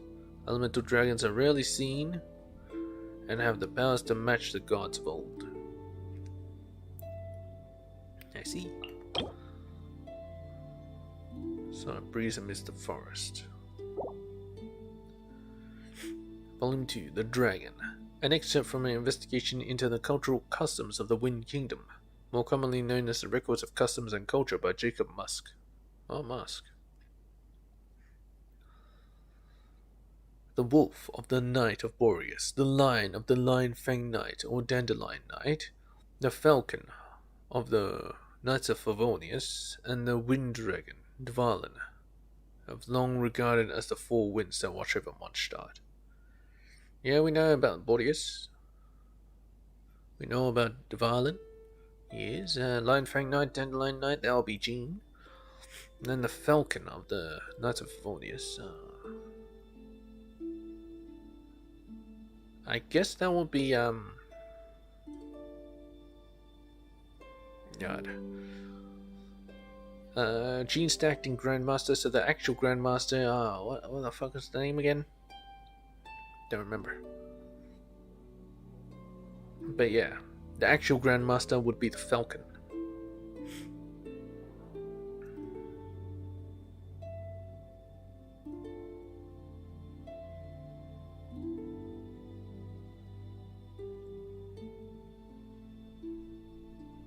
Okay.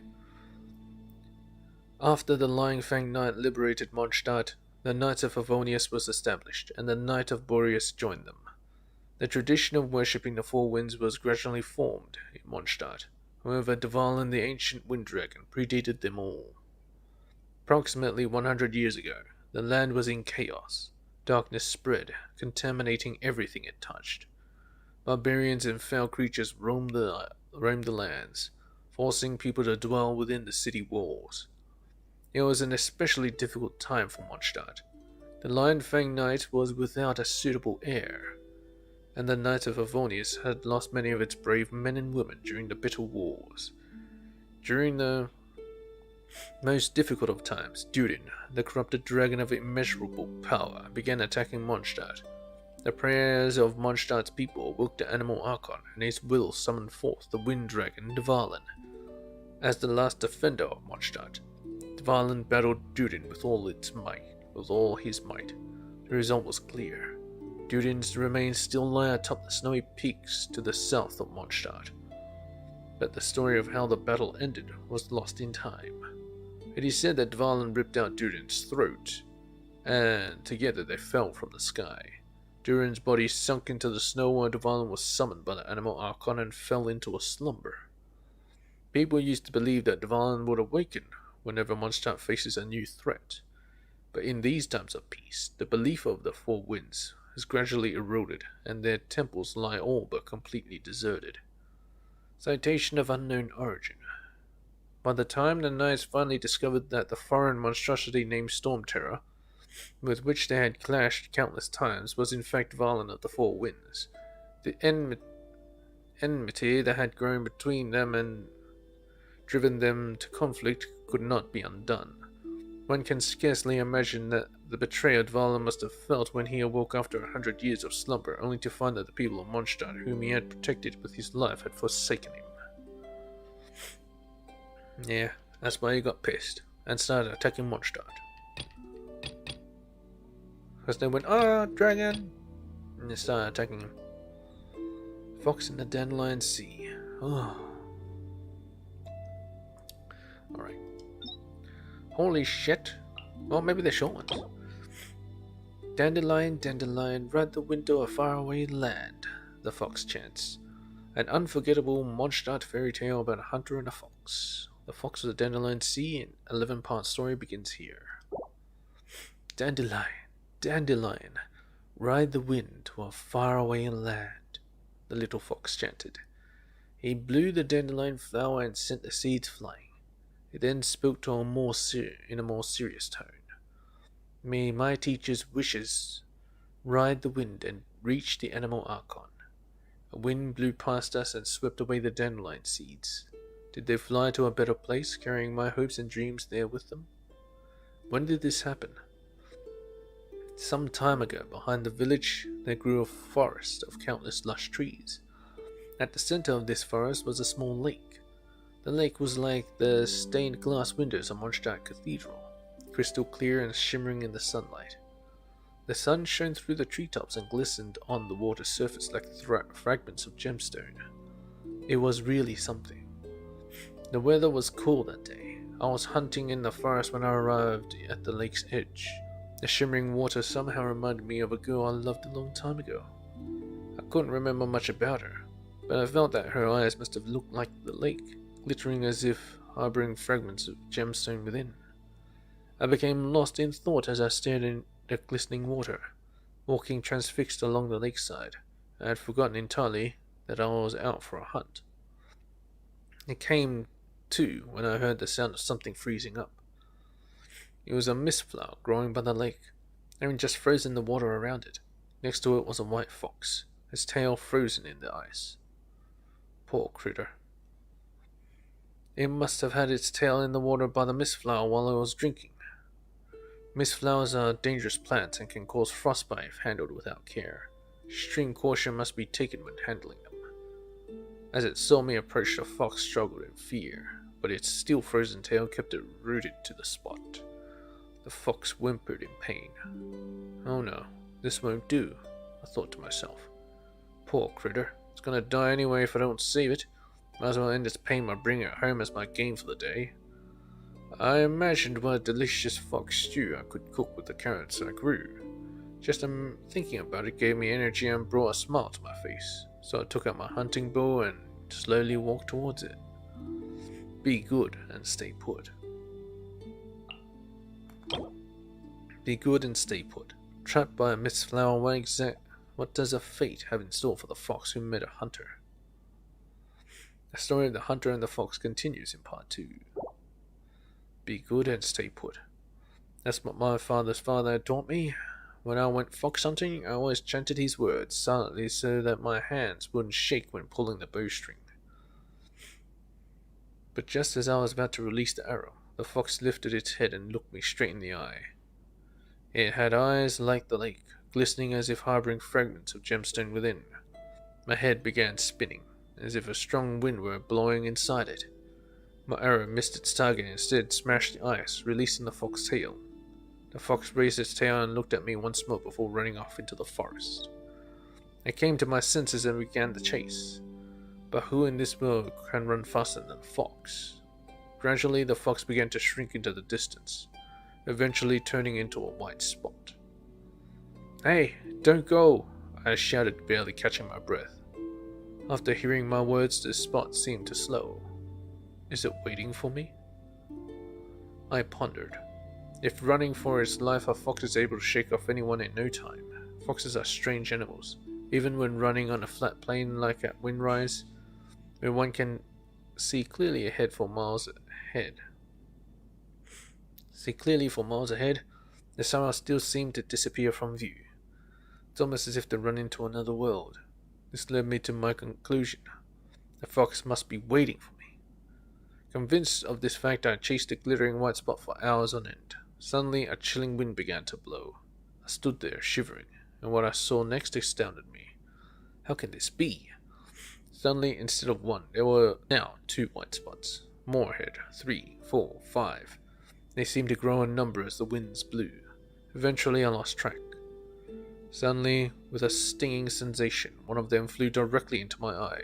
Upon inspection, I discovered that the spots were in fact nothing more than a dandelion seed floating in the wind. The fox had disappeared.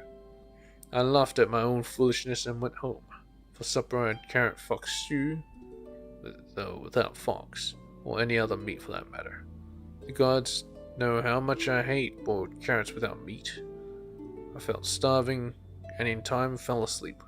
I woke in the middle of the night to something stirring outside my door.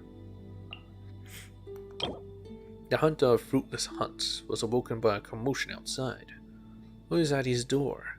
The story of the hunter and the fox continues in part 3. Volume 3. Having failed to catch the fox, I went to sleep with only tasteless boiled carrots in my stomach. If not for what happened next, I would have forgotten about the fox by now. I woke with a start to strange noises coming from outside my door. Perhaps boars have come to eat my carrots. I hopped out of bed and opened the door. To my surprise, there stood a tiny little white fox. Its fur was so white that it glowed in the dark, not unlike the way sunlight sparkles on water after filtering through the treetops. This must be the same fox from earlier. I thought again of those eyes that looked like gemstones in the water, gazing at me as if from the depths of my heart. And so I walked over to the fox, unarmed and with tired eyes. This time it stayed still and waited for me in silence. The closer I drew, the greater in stature it became. By the time I stood before it, it had magically transformed into a human. She was a tall and slender woman, with a swan-like neck and pearly skin. Her eyes sparkled like gemstone fragments in pools of water. In the darkness they seemed to shine like rays of sunlight on water after filtering through the treetops. What a beauty! She looks a lot like the girl I fell in love with long ago. Though I barely remember her name. Those eyes tell me she must be her. I thought to myself, this can't be. Must be some type of fox magic. Stranger still, the idea of fox magic had only occurred to me in that instant. You'd believe anything after you'd seen those eyes. For all the magic and transformation I had witnessed, nothing amazed me quite as much as the gemstone lakes of her eyes. For a while we stood silently in the dead of night. At last she spoke. Though not in our common tongue, I could somehow understand her. Some other magic, perhaps. I would have died by that lake if you had not come in my hour of need. She paused and continued. Although to die by that gemstone lake is no bad thing. We foxes are grateful beings, so you must let me return the favor. She bowed to me, her long silky black hair flowing down her shoulders like streams.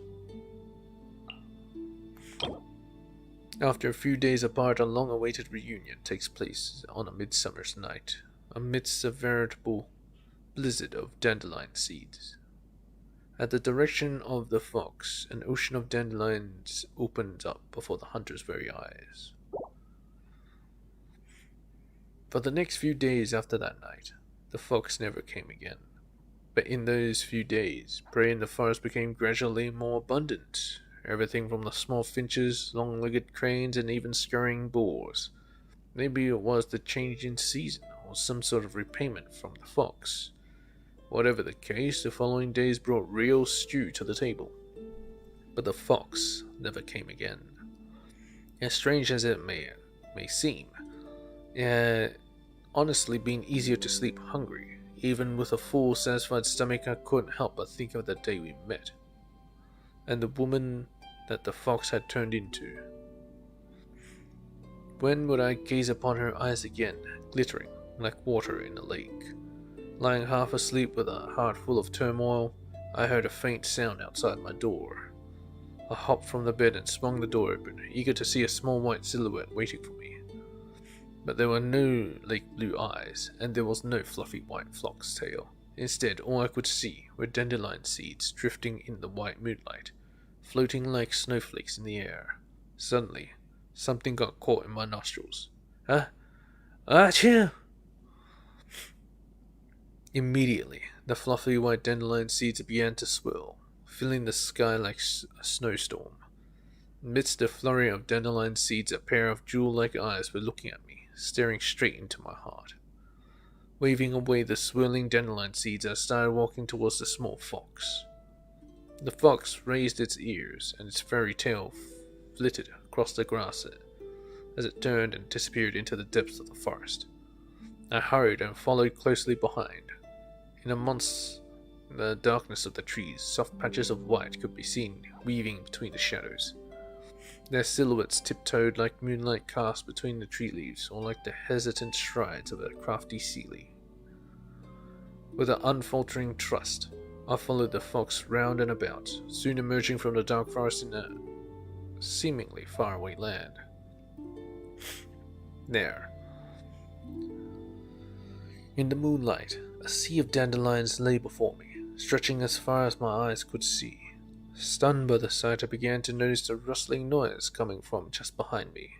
It was a light, delicate sound, like that of a girl walking barefoot across pine needles and leaves on the ground. The fox approached me from behind. The night air ferried her presence, cool and damp, whisked together with the slightly bitter fragrance of dandelion flowers. Two hands with slender ice-cold fingers rested upon my shoulders. She leaned in close to my ear and her long hair dropped down over my shoulder. Behind me I felt the soft rhythm of both her breath and her heartbeat. It made me feel calm and at ease. Only the foxes know the way to this place. It is the homeland of the dandelions. It is my desire that you would tarry here and teach my child human language. In return, I will teach you the magic of foxes. There was a tickle in my ear, as if one of the dandelion seeds had grazed it on its journey into the warm night air. Strange. I had certainly never mentioned anything about magic to her before. How could she have known? Without answering, she took my hand and led me into the depths of the sea of dandelions. The night breezes from both north and south carried the bitter fragrance of dandelion flowers and faded memories. In those fields of velvet white, she showed me how foxes play gently together in their own fashion until the moon rose high into the starry sky. Upon accepting the fox's conditions, he came to the place where all the prey who disappeared had eventually gone to, an endless field of dandelions. The story of the hunter and the fox continues in part 5. In a boundless sea of dandelions that existed in the middle of nowhere, I watched as the seeds took off at the softest touch of the breeze. Suddenly I knew the answer to that question that had been lingering on my mind for years. So all the foxes that disappeared during the hunt, this is where they hide away? I thought to myself. What a beautiful place. But when I began teaching the little fox to speak our common tongue, my heart always felt empty, like our wind was blowing inside of me. When we talked, I would look into her gemstone-like eyes. In those moments I felt like I was speaking not to the fox, but to a girl I used to love many years ago. And so when she was around me, it was as if I were in the presence of the child of someone I had once loved. We had an enjoyable time together, but the experience was somehow tinged with sadness. But the thought of her promise, if I succeeded in teaching her child to speak the common tongue, I shall impart the magic of transformation to you when the time comes. Remembering the way she made that solemn promise to me, I knew she was serious, and that gave me determination. Could I transform into a flying bird once I mastered the magic? How high would I be able to fly? Maybe I could transform into a fish and finally have the chance to go to Muss Reef. I could even use magic to hunt. I couldn't contain my excitement. No more meatless carrot stews for me. I lost track of how long I stayed in the dandelion sea, where everything sways gently with the wind. One reason was that the little one was such a fast learner. I taught him not only our language, but everything I knew in one package, including how to count, how to grow carrots, how to change window paint, and how to sharpen knives. When it came to rest, he would talk idly. Why must you learn human speech? He answered swiftly, so that when I transform into a human, I can befriend them. I continued, why would you want to befriend the humans? He dropped his gaze. Why do you want to learn the language of human? So I can befriend humans when I become one, the childlike voice says in the sea of dandelions.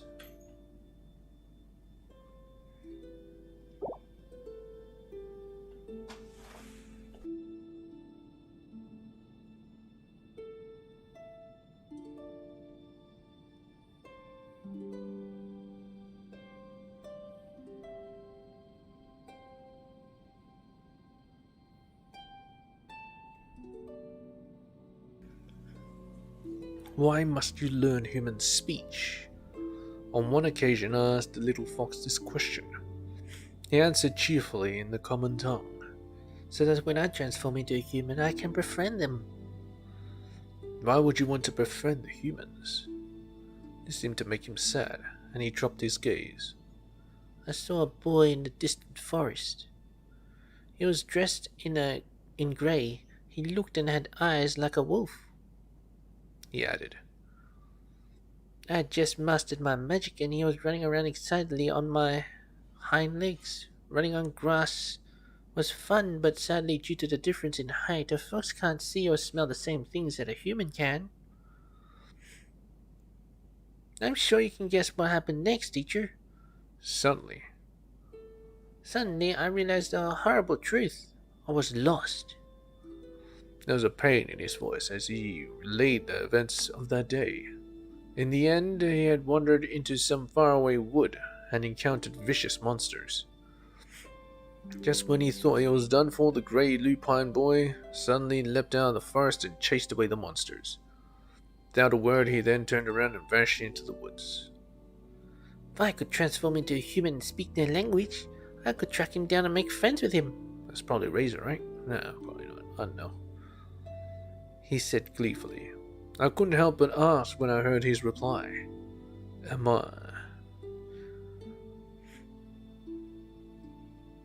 I not your friend? The little one answered sincerely in the common tongue.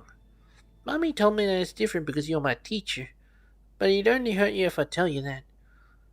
He tilted his head in befuddlement. His fluffy tail patted the surrounding dandelions as he pondered over this difficult issue. I know, he burst out. If I know something you don't, that wouldn't make me your teacher. If we are both teachers, that will make us equals. Then we can be friends. Still unfamiliar with the common tongue, he did his best to get the sentence out quickly. Teacher, please allow me to teach you some magic that only I know. Dandelion, dandelion, ride the wind to a faraway land, the fox chants. Can the hunter also learn magic to make his wish come true? Part 7. Teacher, please allow me to teach you some magic that only I know. Still unfamiliar with the common tongue, he did his best to get the sentence out quickly, eager to befriend me. He picked a little dandelion.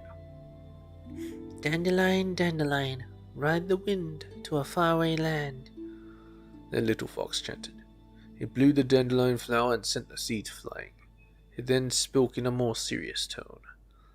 May my teacher's wishes ride the wind and reach the animal archon. A wind blew past us and swept away the dandelion seeds. See? The animal archon has just answered my wish, he exclaimed merrily. What wish did you make? To become friends with my teacher. He lowered his head abruptly.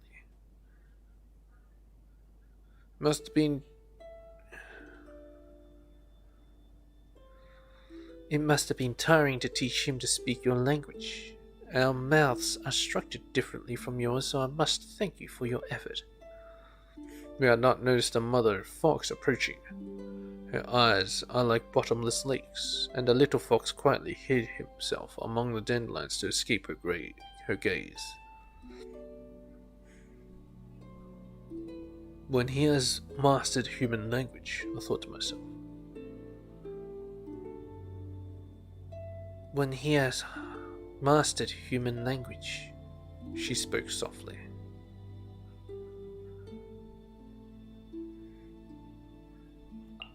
She can read his mind. When he has mastered human language, the fox's voice is gently carried away by the midnight breeze, drifting further and further away, together with the dandelion seeds. After all, the fox is a different kind of creature from the human. The two do not share all the same sense of mirth and misery. When he has mastered human language, thus she softly said. I looked at her face, mesmerized. Couldn't hear what she said after that. The mischievous night breeze was laden with dandelion seeds. which muffled her words. Or perhaps that was her native language, the language of dandelions. She began to laugh as she perceived my clumsy, gauche appearance. She had the most beautiful laugh. The curved pupils in her eyes glistened like two crescent moons, shining on ripples in the lake. Now, tell me then, why is it you wish to learn fox magic? I want to transform just like foxes do. That way I could turn into a bird and fly to the highest of heights and behold places that were once too far for my eyes to see. That was my reply. Yes. No longer will I need to lie in wait among the bushes while hunting. Instead, I will be able to freely soar high above like a falcon. Thus I kept thinking to myself, as I was thinking to myself, the dandelion seed in my hand began to float up toward the moonlight, almost as if it had heard my thoughts. I see. She lowered her head slightly, and her long black hair flowed down her neck like a waterfall, glistening in the moonlight. Her pale white skin shone brightly, seemingly reflecting the wisps of clouds in the night sky above. Couldn't take my eyes off her. After a moment, I quickly turned my gaze away as I started blushing again. Foxes are free animals. They would never cover their beauty because of shame like humans do. Although this certainly wasn't the first time I beheld her. Every time the moonlight shone upon her long hair, I couldn't help but blush and look away. She turned her face in thought for a moment, and let out a gentle sigh. She seemed rather displeased. We sat amidst the dandelion sea, not saying a word. A long time passed, long enough that I started thinking that she might be angry with me. We foxes are grateful beings. I will teach you the magic of transformation, and so fulfill your wish, the fox said, turning her face towards me. Her lake blue eyes shone in the moonlight, and it made me feel at peace. Thank goodness she wasn't mad at me. For some reason I could not clearly name, I quietly heaved a sigh of relief. When I have taught all there is to teach, will it be possible to see this sea of dandelions again? In the dandelion sea, the hunter starts to contemplate leaving. Foxes are clever animals, clever and cunning. The little fox learned quickly, or very quickly, and could sometimes even ask questions that would stump me. For human speech is complicated and intricate, nothing like the innocence of animal speech. Sometimes language is like a yarn ball caught in the paws of a cat. It catches there, here and there again. It catches a student's tongue, sometimes even tripping a teacher up. But foxes are clever animals, and very quickly learn. They learn the many intricacies of human speech that were handed down over the generations, becoming able to describe the way dandelions float away, or how the moonlight shines over the lake in a rudimentary manner. Every time the little fox discovered a new term, every time he tried using unfamiliar words to explore a familiar world, to bestow meanings upon the wind, dandelions, and the earth, she would be beside him, smiling, watching us. The little fox learned very quickly, but I did not take much joy from that.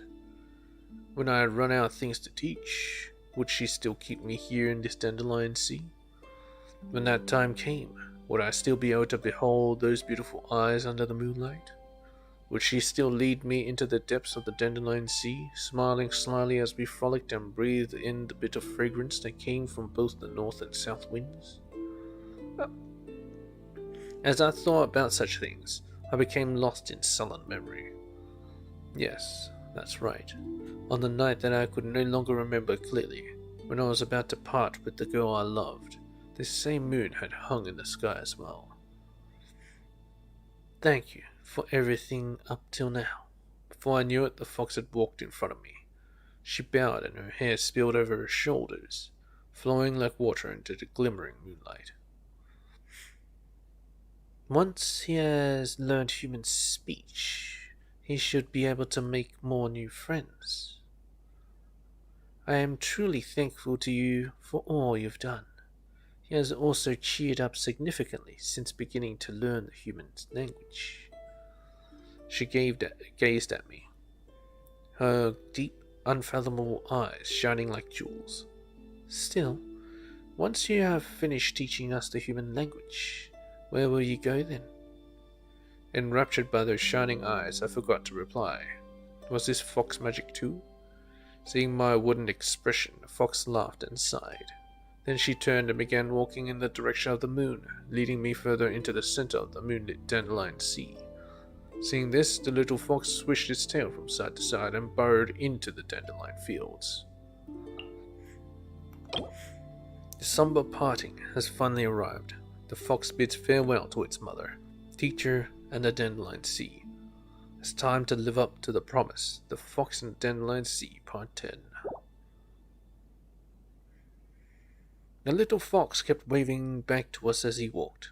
His figure grew smaller and smaller until it became a tiny white spot, which blended into the dandelion sea and slowly faded away.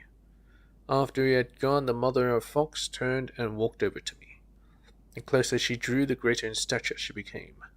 By the time she stood before me, she had transformed into a human. She was a tall, slender woman, with swan-like neck and pearly skin. Her eyes sparkled like gemstone fragments in pools of water. In the darkness they seemed to shine like rays of sunlight on water after filtering through the treetops. What a beauty. She looks a lot like the girl I fell in love with long ago. Though I barely remember her name, those eyes tell me she must be her. I thought to myself. For all the magic and transformation I had witnessed, still nothing amazed me quite as much as the gemstone lakes of her eyes. For a while we stood silently in the boundless dandelion sea. At last I could no longer contain myself and opened my mouth. Is this the magic you wanted to teach me? The magic of transformation? It is. I am most grateful to you for all your help over this long period. She bowed to me, her long, silky black hair flowing down her shoulders like streams. Although saying farewell to the little fox left emptiness in my heart, I soon became exhilarated at the thought of the transformation magic I was about to learn. Could I transform into a flying bird once I mastered the magic? How high would I be able to fly? Maybe I could transform into a fish and finally have the chance to go to Must Reef. I could even use magic to hunt. I couldn't contain my excitement. No more meatless carrot stews for me. Then I shall ask you to stand still. She walked circles around me, her stature growing with every pass. No, not just her. The dandelions were also growing in size. They'd only been at my ankles when she started, but now they stretched over to my waist, growing as if turning into towering trees. It was only when I started to feel strange that I realized the fox had become a giant. Dandelion, dandelion, ride the wind to a faraway land, the fox chants, an unforgettable Mondstadt fairy tale about Hunter and a fox. The final installment. I started to feel strange, and then I noticed I had turned into a dandelion. Even if I wanted to protest, the dandelion had no mouth nor tongue for me to make a sound. All I could do was watch helplessly as the giant gently picked the dandelion plant from the ground and held it between her thumb and index finger. Dandelion, dandelion, ride the wind to a faraway land, the fox chanted. Then with a puff, the dandelion seeds began to dance in the air. I was caught in the storm and whisked away to a distant sky. The swirling made my head dizzy. Those eyes that glistened like gemstones in the lake had left me, along with my consciousness and the promise she had made. No, Animal Archon, I beg you to turn us into humans, for only then can we be safe from their hunting bows and knives. When I awoke, I found myself in the woods behind my village. The woods were full of lush trees, and at the center of the woods was a small lake. The lake was like the stained glass windows of Mondstadt Cathedral, crystal clear and shimmering in the sunlight. The sun shone through the treetops and glistened on the water surface like fragments of gemstone. It was really something. The weather was cool that day. I was hunting in the forest when I arrived at the lake's edge. The shimmering water somehow reminded me of a girl I loved a long time ago. I couldn't remember much about her, but I felt her eyes must have looked like this. Looked like the lake, glittering as if harboring fragments of gemstone within. I must have lost myself in thought that day, drifting off into sleep as I watched the sparkling lake. Was it a dream? Who the fuck knows? Oh well, my god. That thing kept repeating itself. Over and over and over and over. My throat's killing me. Oh.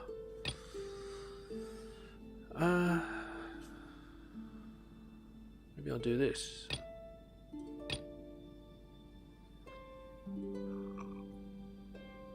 It's shorter than the Fox and the Dandelion Sea, so yeah, maybe. I need to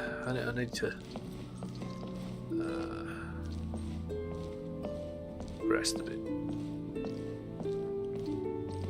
オイラの最高の仲間来たんだな。何か興味のある話題はあるか？一緒に話そうぜ。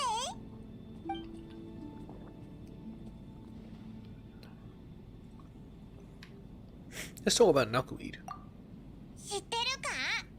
ナグサについてる花みたいなの。実は葉っぱなんだぞ。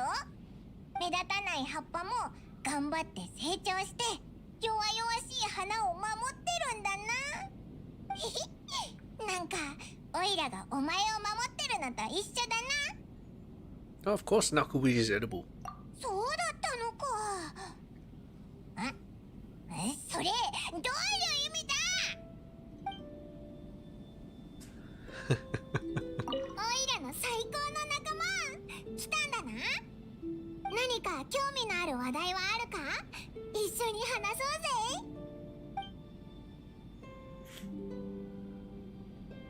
About rock, paper, scissors.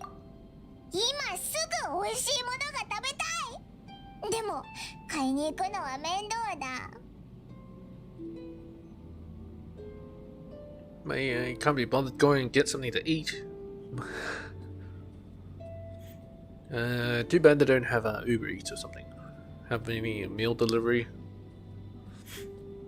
Let's decide on a game of rock, paper, scissors. おう、いいぞ。スーパーパイモン旋風。オ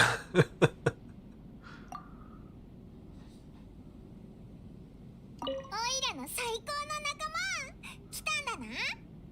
何か興味のある話題はあるか？一緒に話そうぜ。 My god, she cheats at rock, paper, scissors? My god. Let's talk about Kaya and Dilu. おかしいな。ディルックの旦那とガイアは似てるのに仲があまり良くないみたいだな。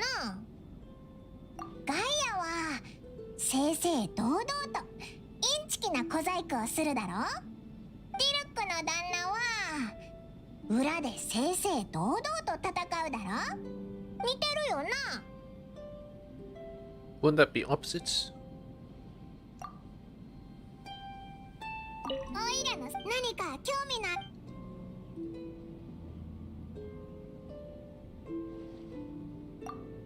さゆって悩みをいっぱい抱えてるみたいだな。オイラには理解できないけど。お前の言うそれもわからない。だってオイラには悩みがないからな。 Not Prime only. It's not in her nature to worry.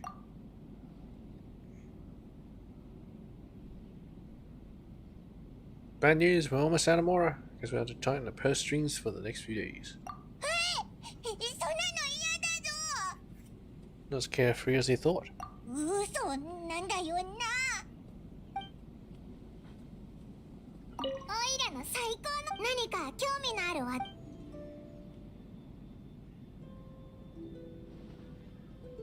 Let's talk about Ayaka.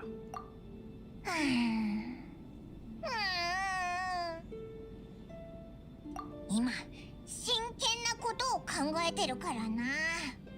おいら昔はお金持ちの生活に憧れてたんだ。使い切れないほどのモラがあって食べきれないほどのごちそうにありつけるだろう。でも綾香と知り合ってからお嬢様の生活も大変なんだなって気づいたんだ。一族の使命と責任を背負わなきゃいけないだろう。それに全力で仕事を終わらせなきゃ自分の生活を楽しむ余裕もない。綾香は普段から苦労してるし、もっとリラックスした方がいいと思うんだ。あ、そうだ、次のお祭り綾香も誘ってみようぜ。オイラたちが誘えば綾香も断れないだろ。それに綾香がいればオイラたちが遊ぶためのモラも全部My god, Paimon, you can't take advantage of everyone. オイラの最高の仲間来たんだな。何か興味のある話題はあるか？一緒に話そうぜ。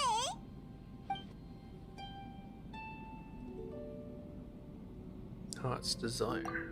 時計回りに7周、反時計回りに7周、それから目を開けて。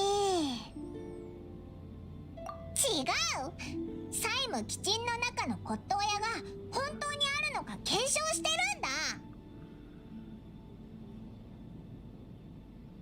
スライム生成器。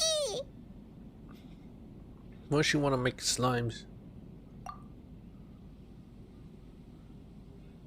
オイラの最高の何か興味のあるわ。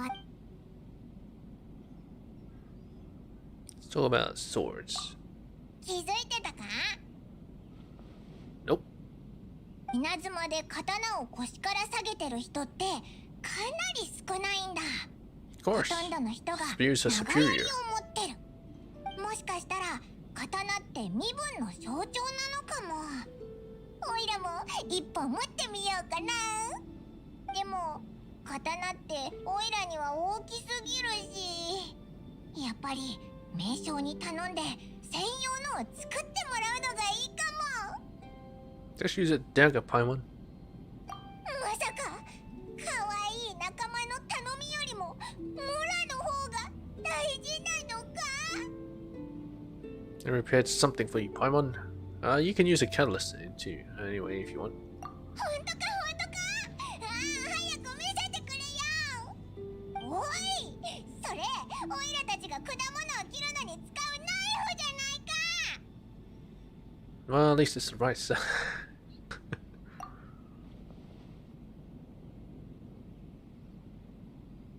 It's the fighting spirit. かっこいいセリフでごまかすんじゃない。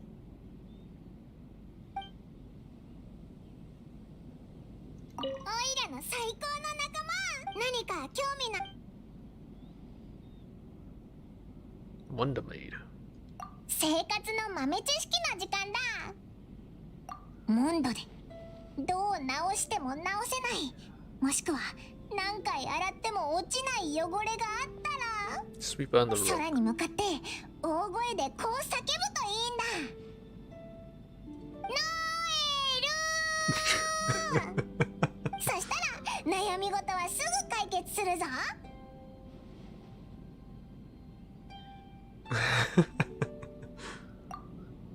No one will do it or fix it. オイラの最高、何か7って血を吸うのかな。 That's a vampire. じゃあ腕が急に落ちたり。 That's a ghoul. さすが旅人、いろいろ知ってるんだな。じゃあさ、キョンシーは何するんだ？ Exercises. なるほどな。じゃあ体操するやつはみんなキョンシーだ。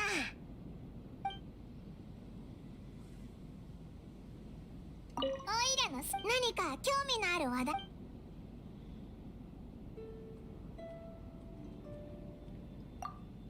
そうい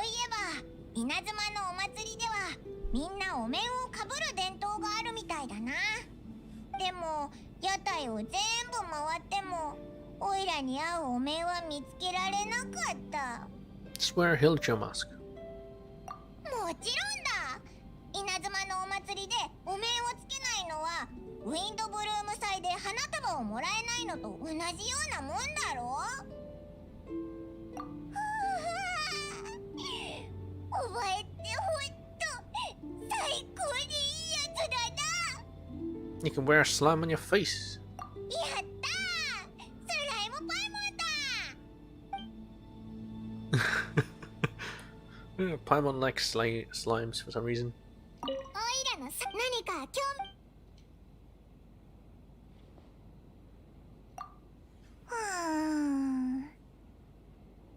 ゴローのモフモフした耳は覚えてるか？おいらもあんなのが欲しいぞ。それかカオみたいな可愛い角でもいいな。何かいい方法はないか？ Why not both? Fluffy horns. Fluffy horns. 何かあるのか？やっぱりお前は頼りになるやつだって信じてたぜ。 Tusk of Monoceros Kaylee. Don't give her one of that. I need that. そういうんじゃなくて。そうだ。よく考えたらゴローはモフモフした耳以外にも尻尾があったよな。 Tale of Boreas. だからそういうのはいいって。それにその2つの組み合わせどう考えても合わないぞ。おいらの最高の仲間、何か興味なあ知ってるか？摘果集の摘の葉っぱは紙の材料らしいぞ。摘の枝で筆や笛を作ることもできるからリーユへの風流を感じられる植物だよな。 I see. 幾千年の間たくさんの侠客と剣士がこの雅な場所を選んで対決してきたらしいぞ。摘果が多いほど風流だって言われてるけど一番数が多い場所は水が深かったりするから。 That reads the だ thickest から word. Quite. 決闘の最後足を滑らせて溺死した運の悪いやつも結構多かったらしいな。喧嘩はしないってことだな。 That's a great lesson. Anyway, I think that should be good enough.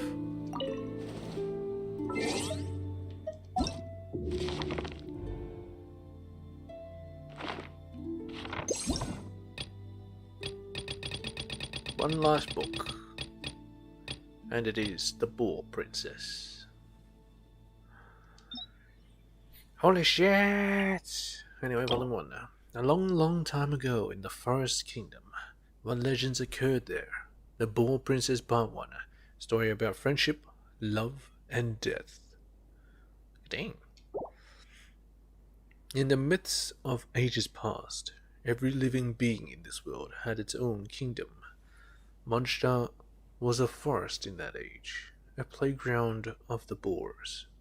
And the forest was the Boar Kingdom, where everybody lived happily under the reign of the Boar King. You mean the one from Dragon's Mine?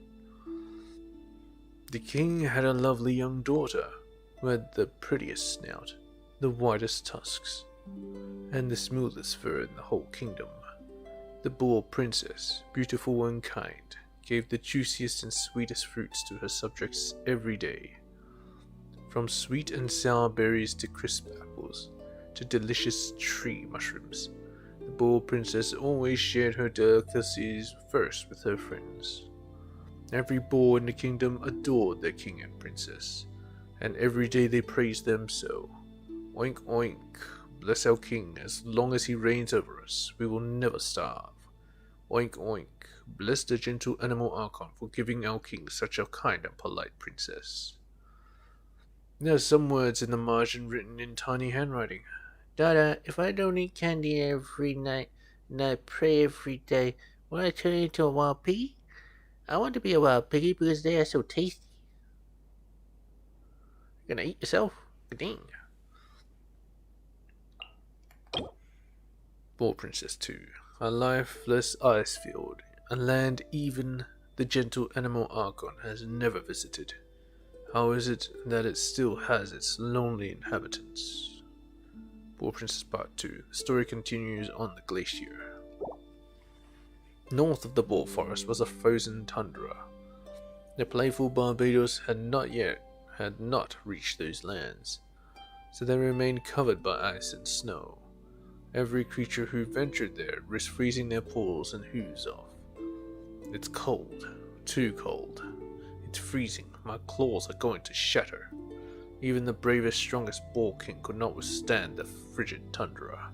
Oink, oink, oink, my frozen snout is turning purple. There lived but a single lone wolf pup in that place.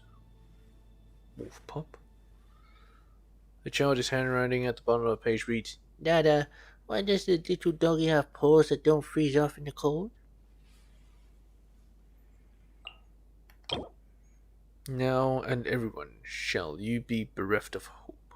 What fate awaits the wolf pup who bears such a cruel curse? The pup was a carefree child who had bright blue eyes and slick grey fur. When he got hungry, he looked exactly like the wolf head reliefs atop the Mondstadt Cathedral. One day, when he was hunting in the forest, he ran into the evil squirrel sorcerer, Ubakwa. Of all the beings in the ancient world, none were more evil than Ubakwa. Not even demons and dragons. Wubaka.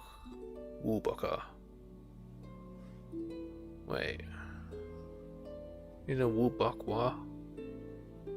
Oh, anyway, Wubaka despised everything nice and swore to transform beauty into ugliness and turn light into dark. I see. At the sight of the joyful wolf, anger boiled inside him. He cursed. Squeak, squeak, angry am I.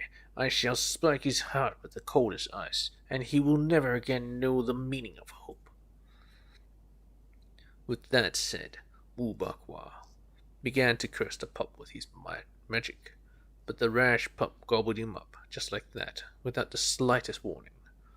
Wubakwa was so furious that he cursed the pup using the most foul and insulting words ever uttered by a squirrel. The pup felt the noise coming from his mouth, and only then did he realize his mistake. Arroo! I am so sorry, Mr. Squirrel. I thought you were edible. The pup wished to apologize to the squirrel, but he felt his throat tighten and then loosen. The squirrel slid down his stomach with a gulp. A sheet of paper bearing fine handwriting is taped to this page.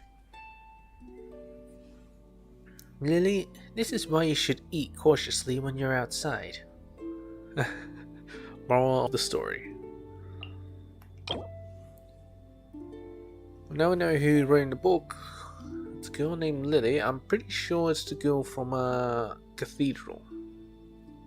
The father and the mother is there.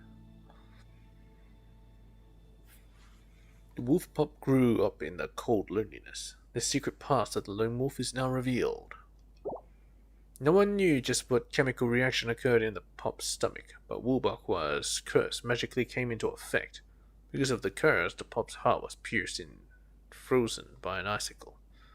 The pup became cold and mean forever after, and whenever other animals showed kindness to him, he would repay them with the harshest of words, the most woeful of deeds. In the end, every animal loathed him. From then on, every wolf in the forest spoke of the pup in this way. Woof, woof, woof. What a selfish wolf he is. Such an obnoxious kid. Woof woof, what a heartless wolf he is. Let us stay away from him. One by one, the pup lost all his friends. The forest welcomed the lonely pup no more, so he had no choice but to head north. The blizzards that blew in the northern tundra kept most creatures away, but with his heart already frozen solid, the pup was no longer afraid of the cold.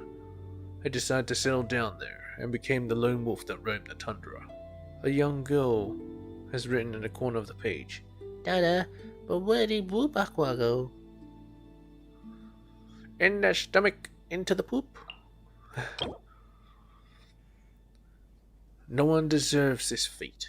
The good princess sheds a tear of compassion for those who persevere as true companions. Even the ice shall melt before their determination. One day, the boar princess heard about the pup and was deeply saddened by his story. So she asked her people for advice on how to defrost his heart and turn him back to his former sweet self. She asked and asked, but only the wise fox and elderly turtle knew the answer. Ack, ack, ack. Only sincerity and fire could melt such evil ice. Ack, ack, ack, the fox replied. Friendship demands sacrifice. No friendships can without sacrifices. I apologize for not knowing how to make funny sounds, the trustworthy Grandpa Turtle said. The clever boar princess knew right away that she had what she had to do.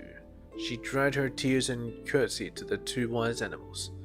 Oink, oink, thank you. I would like for you to come and see the pup with me, so that you may be the first to witness our friendship.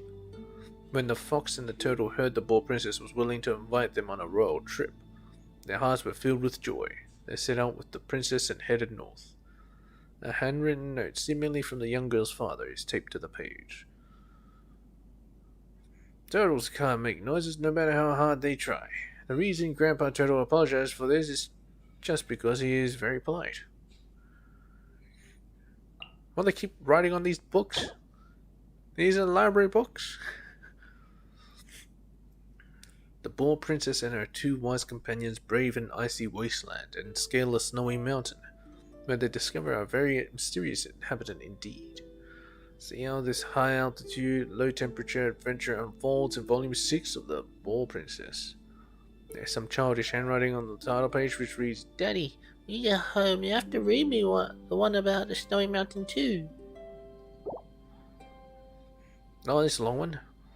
And so, the princess and her two wise companions arrived in the snow-swept hinterland of the far north. Ice and snow covered the land as far as the eye could see. Neither the biggest, bravest animals, nor even the weasel, who is the most skilled digger of them all, could find so much as a single blade of soft grass or a single piece of juicy fruit. The princess was shivering from head to tail in the freezing cold, yet she was undaunted. Without even looking back, she pressed on deeper into the frozen wasteland.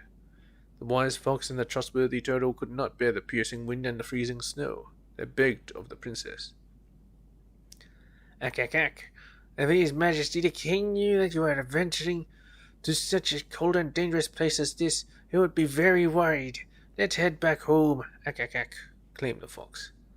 Yes, I agree. I fear the snowstorm will get stronger and colder with each passing second. Let us at least rest a while and continue our journey once the wind has stopped and the sun is out. Once again, I apologize for not knowing how to make any funny sounds, reasoned the turtle. It was to no avail. The persevering princess did not heed the advice of her wise companions, but insisted that they continue to press on into the bitter cold of the far north. For what nobler cause could one pursue in this world than rescuing lost kin and rekindling lost friendships? Onwards they continued through the ice and snow, until their paws and hooves were purple from the cold, until each breath they exhaled turned into ice which became one swirling blizzard around them. Then at the icy peak of a tall mountain, next to a frozen river which, in spite of everything, still flowed, albeit with icicles rather than water, the princess met a spirit, swaying to and fro from the freezing wind. An ancient race of wise spirits live atop that ice-capped mountain. They had no physical form, but possessed great magical power. Oink, oink, are you the master of this place? Please, O spirit, could you guide us through this snowstorm? The princess politely posed her question as her hooves, now numb from the cold, trembled in the snow. The wise fox and the trustworthy Grandpa Turtle also looked expectantly at the spirit of the snowstorm. As they gazed, their paws and flippers, respectively, numb from the cold, trembled in the snow. Whoosh, whoosh! The spirit of the snowstorm spoke softly. Of course, but whoosh, whoosh. In return, I will sap your energy. The further forward you go into the storm, the more tired and hungry you will become. Though I assure you, it will not be life-threatening. I hope. Whoosh whoosh. Oink oink. This is, after all, the spirit of the snowstorm, pondered the princess. And I am also in the company of the two wisest, most caring members of my family. Whatever may happen, they will always be able to find a way. Without a moment's hesitation, the princess granted the spirit of the snowstorm her request. The wise fox and the trustworthy Grandpa Turtle had no time at all to formulate, let alone articulate in remonstration. Oink oink. I do declare this deal a fair one. Now lead us to the wolf pup. And so the spirit turned into an ice stream and carried the persevering princess over the tall mountain. All the sacrifices made out in the frozen plains were not in vain. The perfect ending of friendship, love, and death. This is the end to the famous and touching story, The Boar Princess. After venturing through the bitter cold and swirling storms, the Boar Princess finally saw the pup. Covered in ice, the poor pup's once bright blue eyes had now grown dim, and he had all but forgotten how to bark. Aroo, you have come at the right moment, for I haven't had lunch yet. Hearing his words, the kind Boar Princess could not help but shed tears. Her warm tears seemed to melt a little of the ice at the tip of the pup's heart. Aroo, but why are you crying? Oink oink, you're going to starve out here. I've never seen such misery in my kingdom. I will sacrifice everything to feed your hungry belly. The pup was stupefied by her words. Aroo, miss, you must be mad. No one has ever dared say such a thing to me. But when the pup saw the determination in her eyes, his frozen heart melted some more. Nope, that's why I will sacrifice two of my wisest and most caring members of my family just to feed you. It is for the sake of our friendship. The fox knew what horror she meant and attempted to run, but he was pinned to the ground by the pup and the poor princess. Grandpa Turtle was so frightened by the sight that he retreated into his shell. The pup and the poor princess enjoyed a delicious appetizer of fox out in the snow. Next they found a cave, picked a few mushrooms, built a fire with some moss, and treated themselves to a tasty turtle soup. The pup felt the delight of sharing and making friends for the first time he could remember. His frozen heart melted completely, and he shed tears of joy. The princess took the pup by his paw, and the two merrily returned to their home. Wedged between the last two pages is a card bearing elegant handwriting. Honey, I think it would be best if we donate this one to the library. What the hell is this ending? What? What the fuck? What? I don't even know.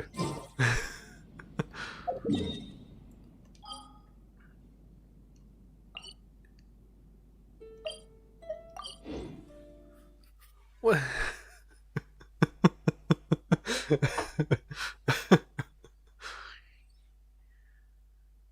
I have no words for that. That's supposed to be a fucking children's book. What happened at the end? Who even wrote that fucking book? Hey, Ellen. Yes, what are you up to? Practicing, yep. Powerful as Gene, yep. Destroy the things, about we go over it together, team combat, yep. Mm-hmm. どうすればこの杭たちを同時に破壊できるかな Under 2 seconds with a fire. I can't use fire here, so switch to a team that has fire. It's Yan Fei, but fire is not that great.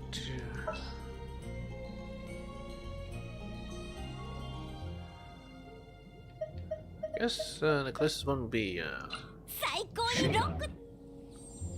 Oh, gotta switch to the team.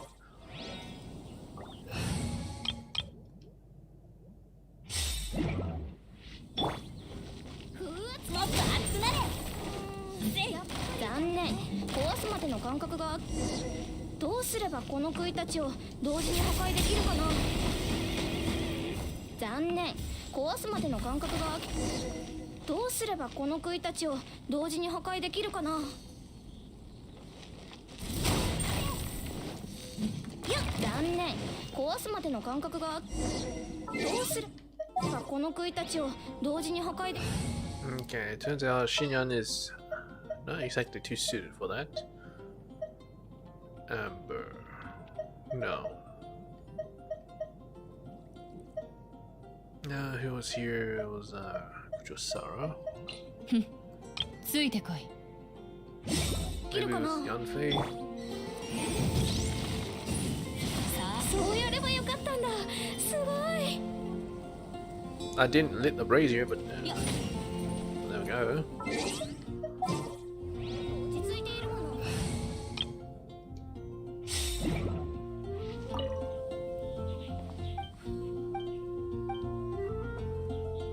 Yeah, have you ever tried using a vision?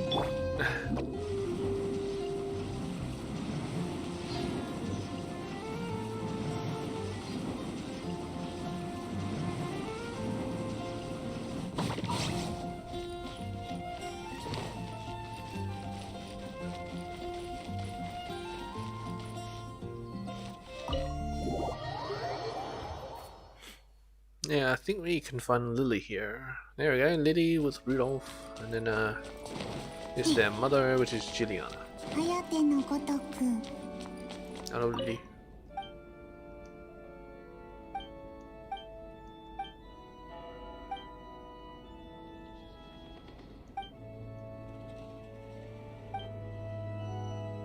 子供は聞かない方がいいよ。 Pop toes. Ah yes, marvelous merchandise. Lieben is back.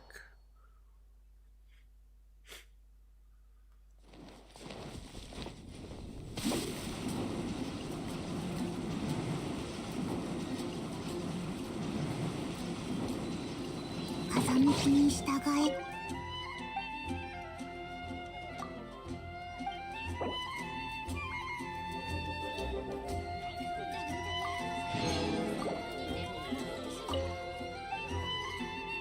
Yes. What happened to you again? You've been coming for a long time. I sold curios. Lost my money while playing tribute to Sumeru on my Inazuma adventure. So it's back to home business play. Yeah, anything more like this. I'll probably continue applying the Sumeru trade route. So there's something fishy going on in Sumeru. Once I finish this job, I'm gonna relax for a while. Yeah, it says stay away from Sumeru, and he might actually trade with Fontaine instead.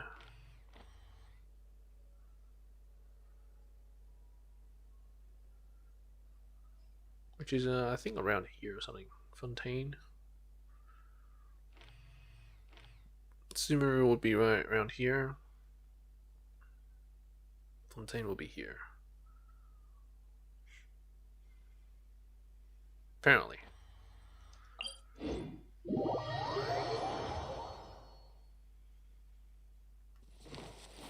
颯のごとく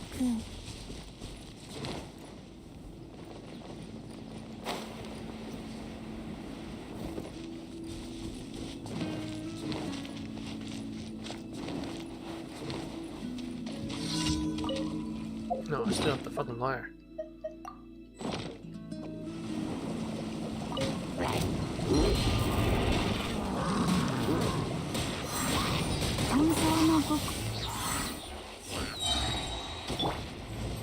Come over here. Remember! 諦めて。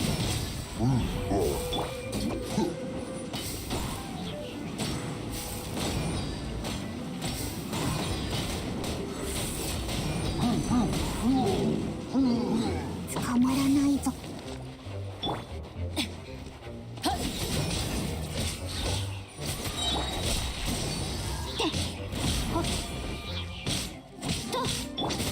許さない。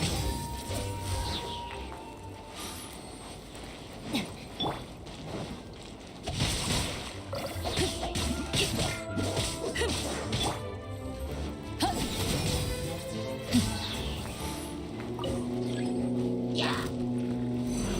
ーフェクト。いや諦めて。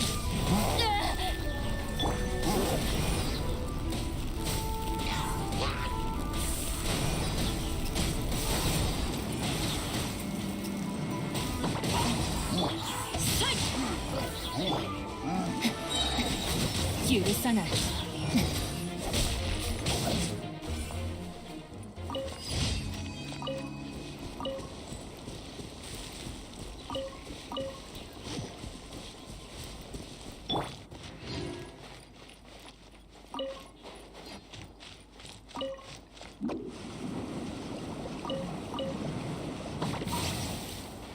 Yeah, I think that'll be enough story time for now.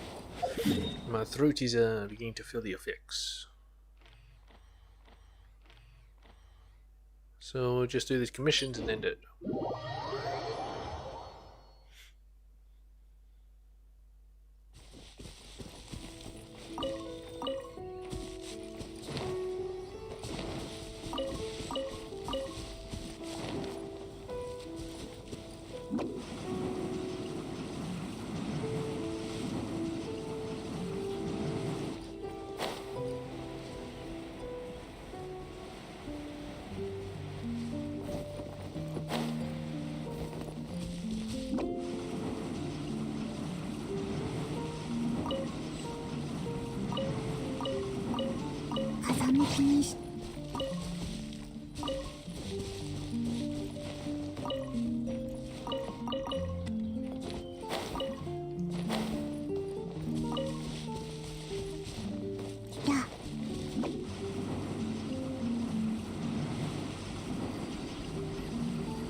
Grab some water. Never mind. Looks like I don't need water after all.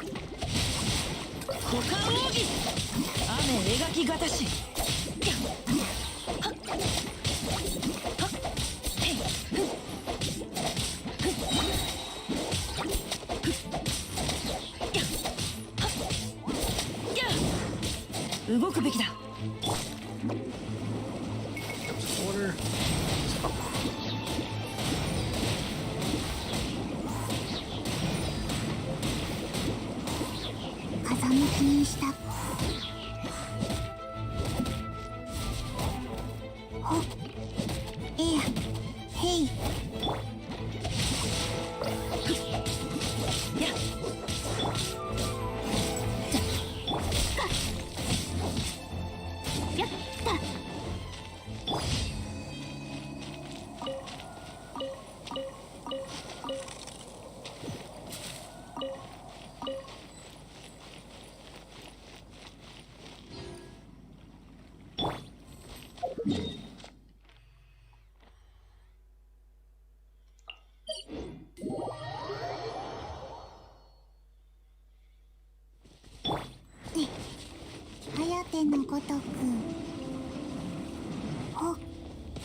Emergency. Very nice. Don't fuck me, bro.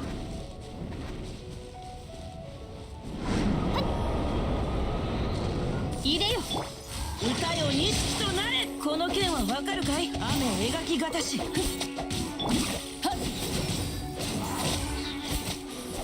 そこ。命ずる。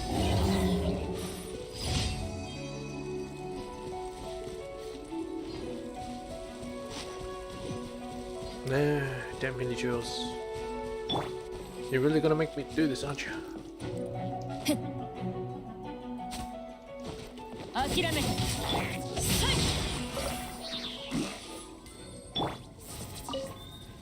It's your own fault. Shouldn't have attacked me.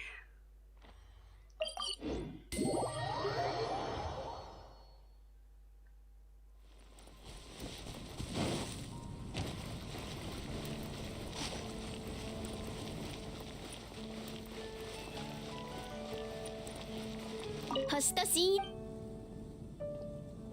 無事今日の星と新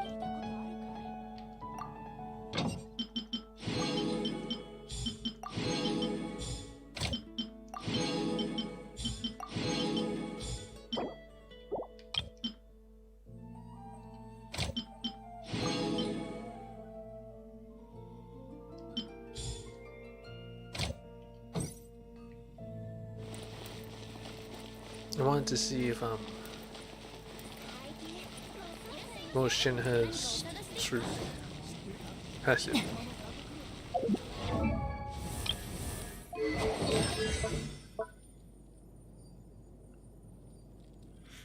Yeah, so this should also affect Mora. Good dang it. Good dang it. Also, I need to crown this. Really in a rush, I guess.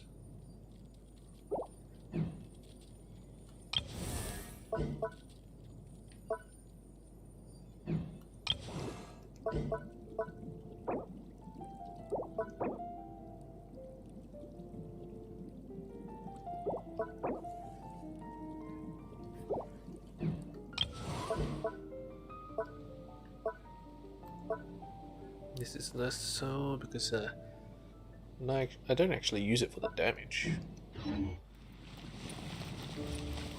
I use it for the convenience. Well, anyway, check out mail, and then that'll do.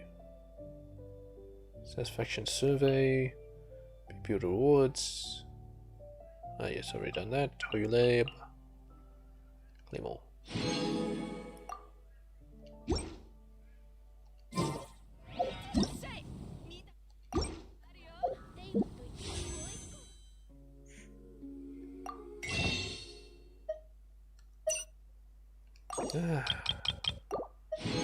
Very good.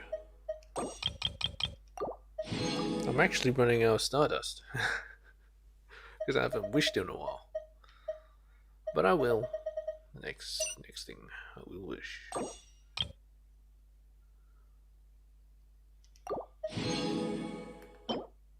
$129.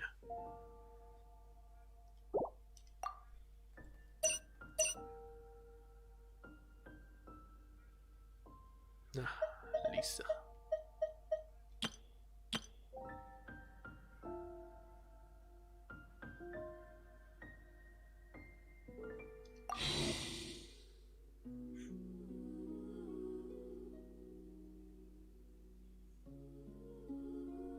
Before version 2.6 ends. Yeah, they changed the date.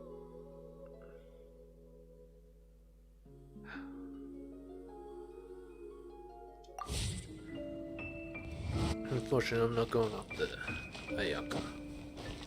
Even though her thing goes so well with Shinha, Rosario will do just fine.